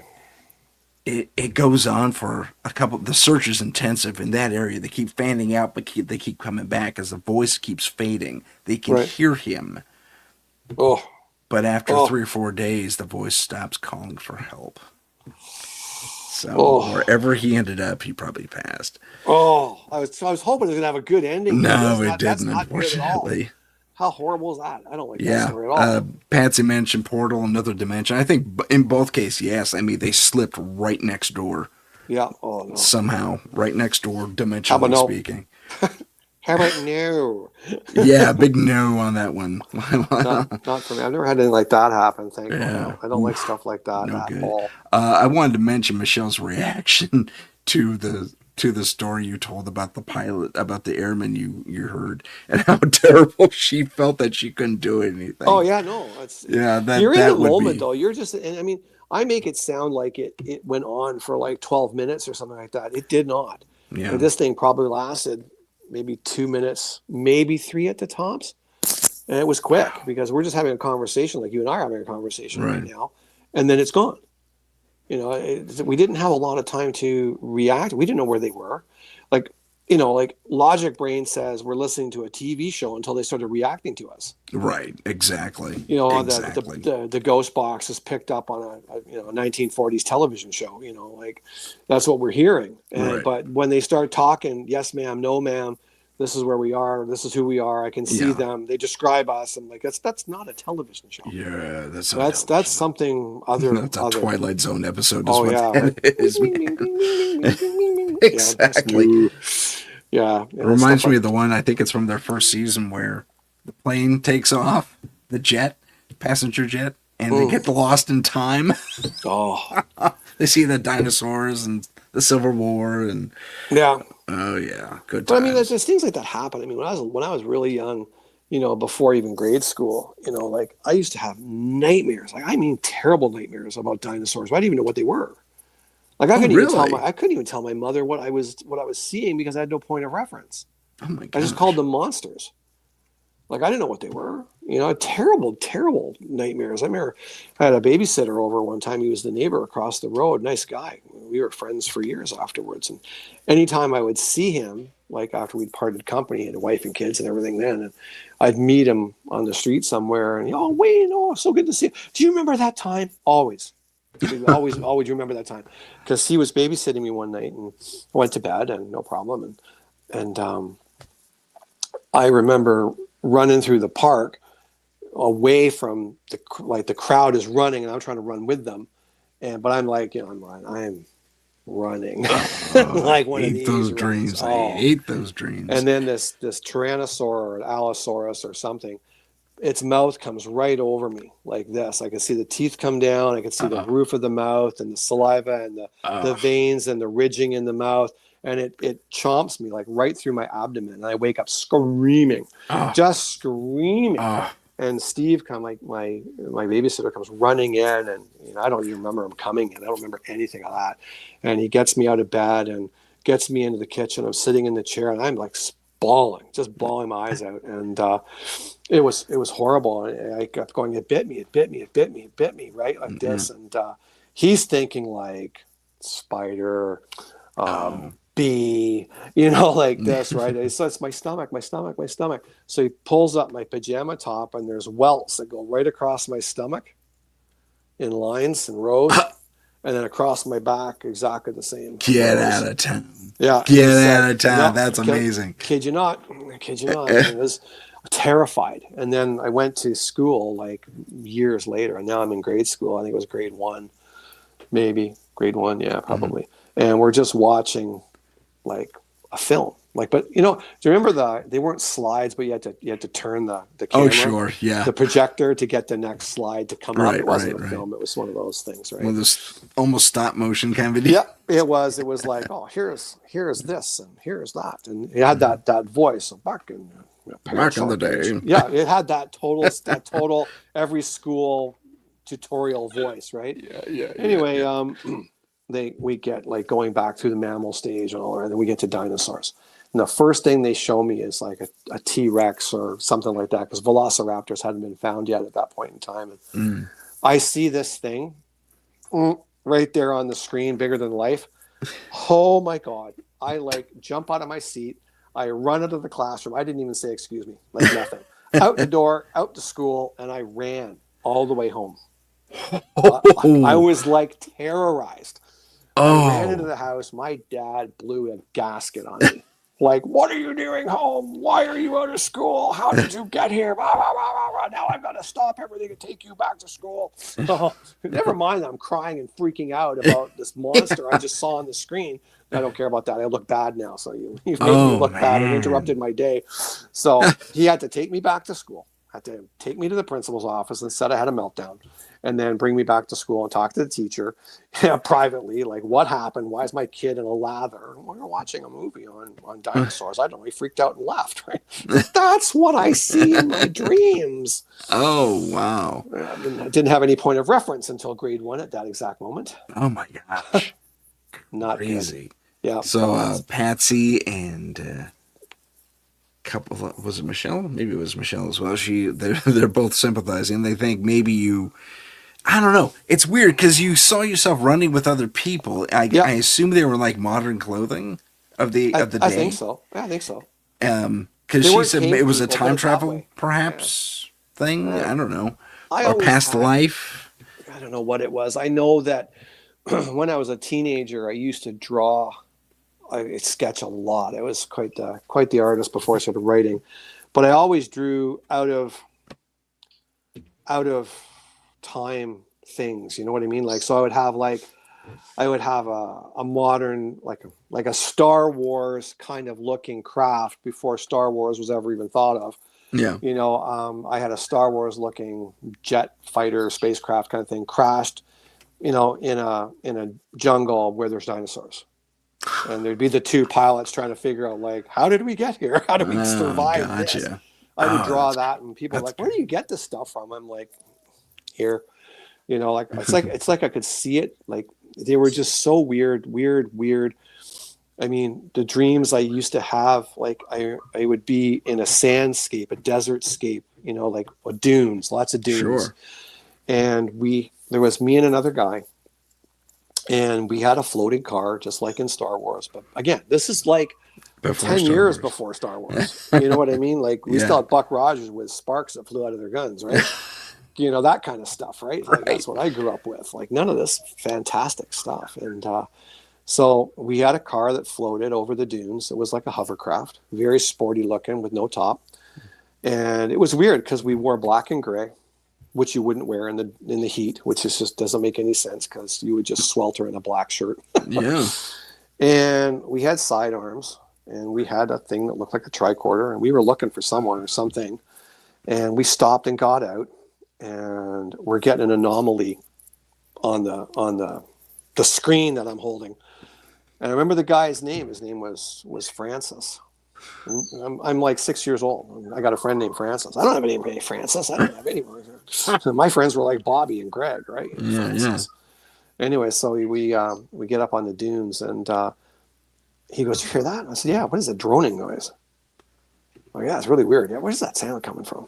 You know, so we start walking towards it, and there's a flash, right? And we're still standing there, and we're looking around. We look behind us, the vehicle's gone. And I'm like, well, that's not good, you know? So we look around, and like way off in the distance, you can see like the bluffs, like the crest of a bluff or a mesa in the distance. And all along the top of it are like what I would call now pterodactyls. But back then I had no idea what they were. They were just big ass birds. And they just fall off the mesa because pterodactyls couldn't fly from ground. They always had to land up high. Yeah. Because if they were on the ground, they would have to walk to wherever they could get up high to soar again, right? So they come zooming down, and I'm like, see, that's really not cool.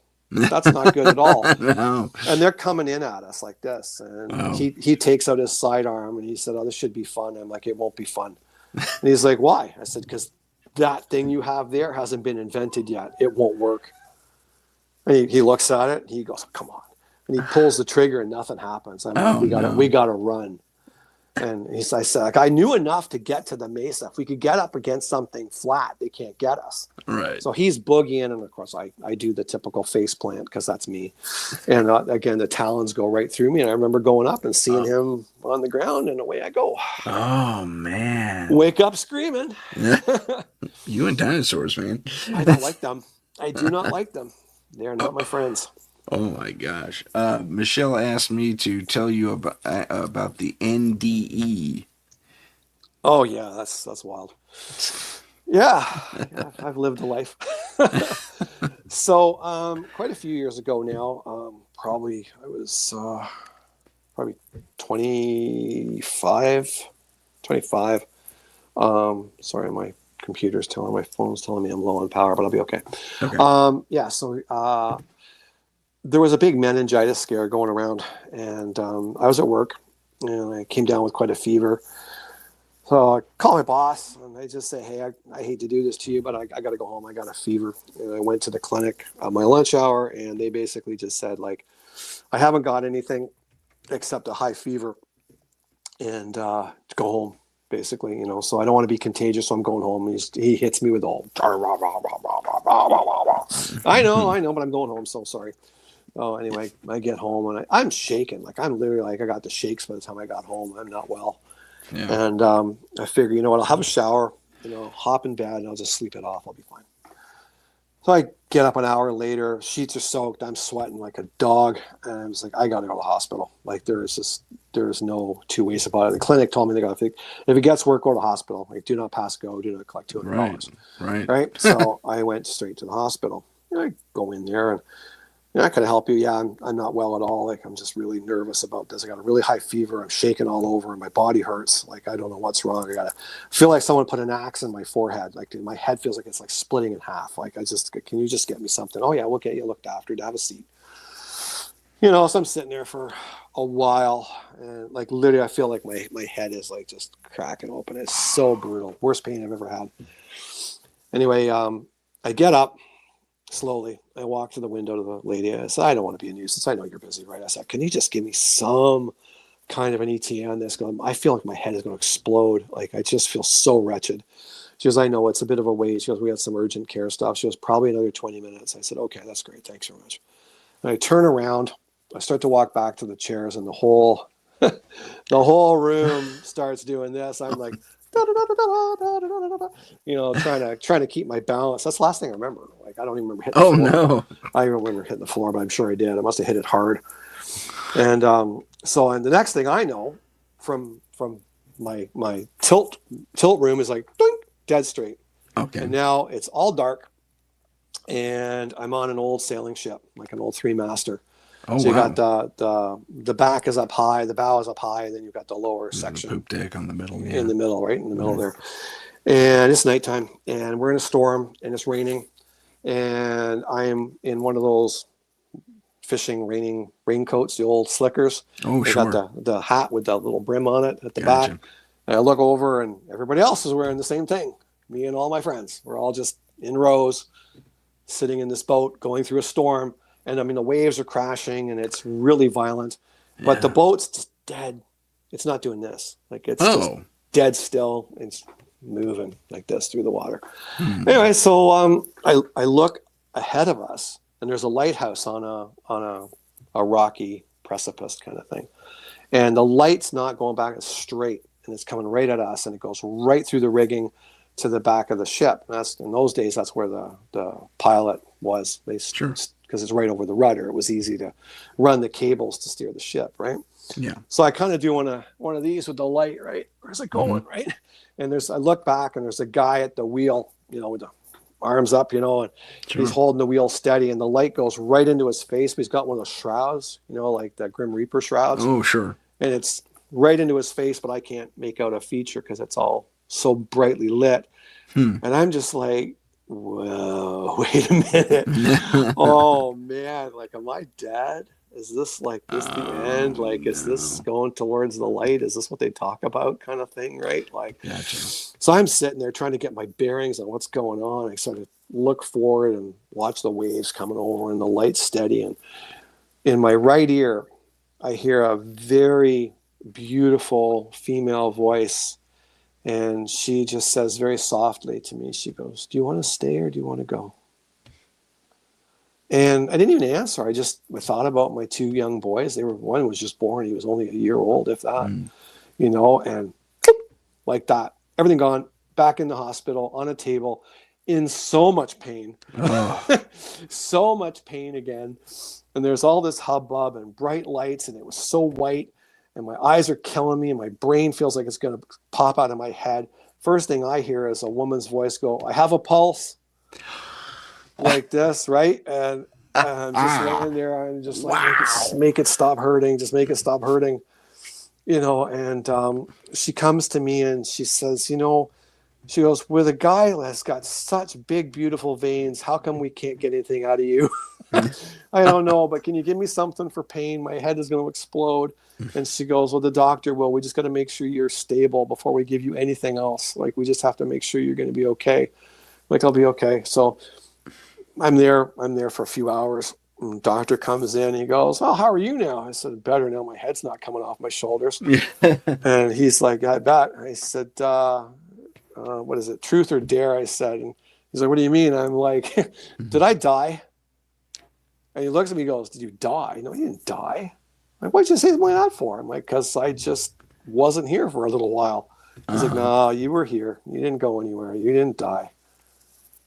I have a pulse, though. I mean, that's a You do the math, right? I heard that woman say it. Wasn't that kind, benevolent, beautiful female voice I heard that was yeah. like, "Do you want to stay or do you want to go?" This was like, "Got a pulse." It was not a pretty voice, but I was happy to hear Wow. it.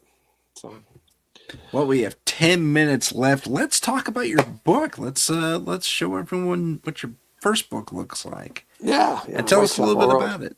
Sure.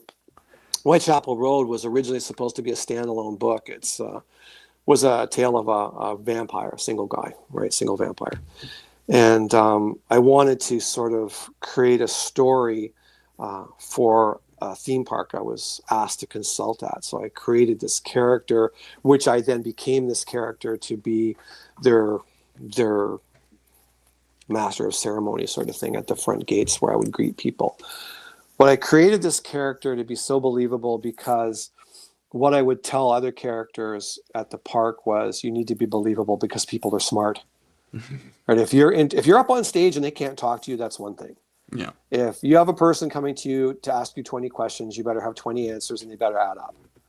Right? So if they ask you when you were born and you say, 1310, and they ask you how old you are and you can't come up with the age you are or when your birthday is, you're busted. Right. Right? So I created this character and I portrayed that character for the duration I was at that theme park. And I loved it so much that I actually created the book around that character. And that was what Whitechapel Road is.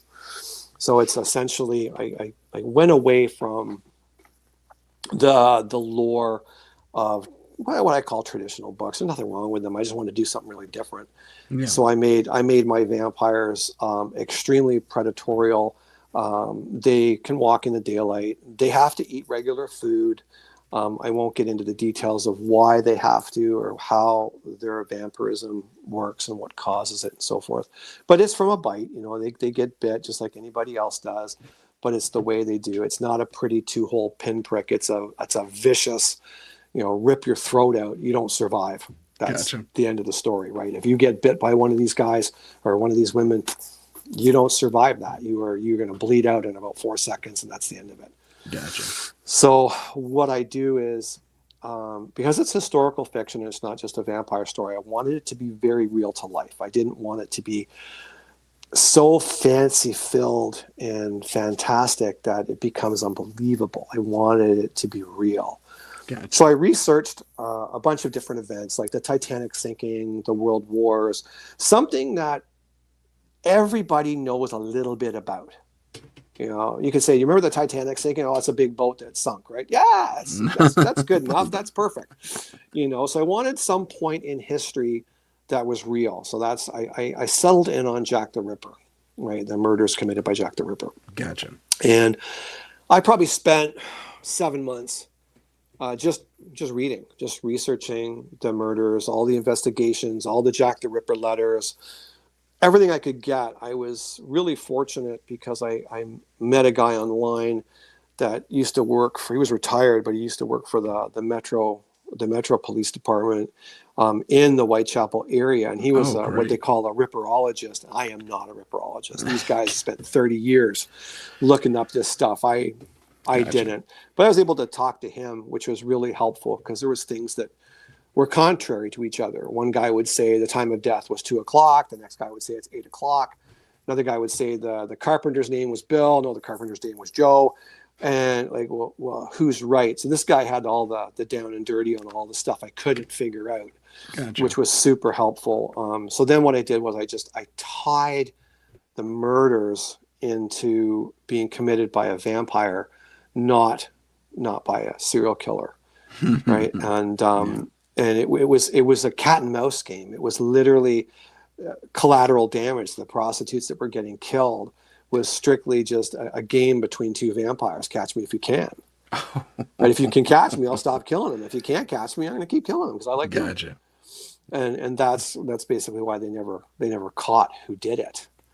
So that's kind of where I came up with the whole premise of the Jack the Ripper and the vampire story behind Whitechapel Road. And that at the cover there, the building itself, that building is gone now, but the building across the road, like this way, sorry, this way, still stands. Oh, that's And awesome. yeah, that was that building that you see in the corner there. That was a hangout for the local prostitutes of the area and their clientele. So a lot of the story actually takes place in and around that pub that you see right there. That's intriguing.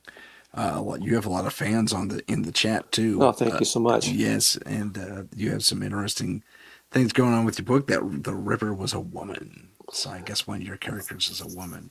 It's when I researched this, I mean, like, I didn't just sort of like scrape the surface. I was really curious about it because what twigged me about this was I read the report from the commissioner at the time when he retired his job as the commissioner, and he wrote a whole thing on his memoirs. But on Jack the Ripper murders, he wrote 3 lines or 2 lines, not even a paragraph. Like, it's the most prolific murder in history at that time, and you write 2 lines. And what he said was, by 1890, we already knew who Jack the Ripper was, but to divulge that person's name would only serve to discredit 2 police forces, and I'm not about to do that. Okay. Interesting. Yeah. So, like, my parents are British. They're gone now, but man, oh man, you've never met people with a staunch upper lip like the Brits have. Holy mackerel! And now I've just heard that they've discovered who Jack the Ripper is, and I read that, and it was a shoemaker. Okay, so you're gonna not divulge like a Polish shoemaker, right? Like, why? Right. Like, what does it matter now? But I'll tell you something. If they found out in 1890 that Scotland Yard and the Metro Police Department were completely fooled and baffled by a serial killer that was a woman at a time when a woman couldn't do anything, are you kidding me? Yeah. And when you look at the Jack the Ripper letters, there's 6, I believe, that are considered to be authentic. And even my character in the book says it. He goes, the words don't match the music, right? Like, it doesn't make any sense. When you look at the writing's quite beautiful. It's actually, it's quite scripted, beautiful. But the words, I think, are deliberately spelled wrong. You know, they're just not done right. It sounds like someone's like, I want to write you a letter, you know, like it, but it's beautiful. Someone who writes like, I'm going to write you a letter, it would all be like this, right? You think so? Yeah, you think so? It's beautiful. It's all beautiful, yet it doesn't match. It looks like a woman's handwriting. Interesting. Yeah. That was that's where I got it from. And like the whole idea that, you know, that it was a doctor, they put that to bed pretty quick, but nobody believed them. Even the guy at the time said, not a doctor. It's not a doctor. It's no way. But I believe it might have been the doctor's wife who did it. Because if a doctor came home with syphilis from visiting prostitutes in Whitechapel, because that's where the main hospital was, gave it to his wife, then he died, she'd be put out on the street. Because you, as a woman, you wouldn't be able to hold property, nothing. So she lost her entire livelihood to prostitutes, and that would explain why the murders got progressively worse as the syphilis took on a more aggressive stage in her life. They were saying, an intriguing theory. That really the incisions were beautiful. They weren't. They were jagged. They were horrible. Yeah, it was pretty brutal. Pretty brutal stuff. Truth. Even I know I can get a kidney out from the back. Why would you take a kidney out from the front? There's too much work. Didn't mind it though, did they? Well, they because they didn't know. Right. They weren't a doctor. I promise you. Oh, so there you go. Little bit of history, incredible. A little bit of vampire. I like it. That's really good. I'm going to put that up again. So this is the book. This is the first book of 4. Yeah, this 4. was I hope to get a 5th one out too, but I don't know yet. Plumbing is keeping me busy. I understand what you're saying. Yeah, I've been toiling over my 3rd book for years now. Yeah, I'm on my 5th. I know whereof you speak. Yeah, I'm on the 5th one. I'm almost done, but it's just I can't get around to it. If anybody wants to check in on my website, it's just my name. It's just WayneMallows.com. Let's put that up in the banners. Yeah. Wayne Mallows, if I could spell correctly. .com. And my email's the same. It's Wayne separated by a dot. Wayne.mallows@hotmail.com. Yeah, perfect. Okay. So Good stuff. So look up Wayne, look up his books, find out more about his stuff. And Wayne, thank you so much for being on the show. This is all pleasure. the time we have today, unfortunately. That's all right. I had a good time. Thanks for having I me had a on. good time as well, and we'll connect again soon, I hope. Ladies and gentlemen, Love that. my name is Thank you, Tim everybody. Sudano. This is Paranormal Insight. This has been Wayne Mallows joining me, and we'll see you soon. If you have a paranormal experience that you would like to discuss on the show, please email us at paranormal.insight.podcast@gmail.com. That's paranormal.insight.podcast@gmail.com.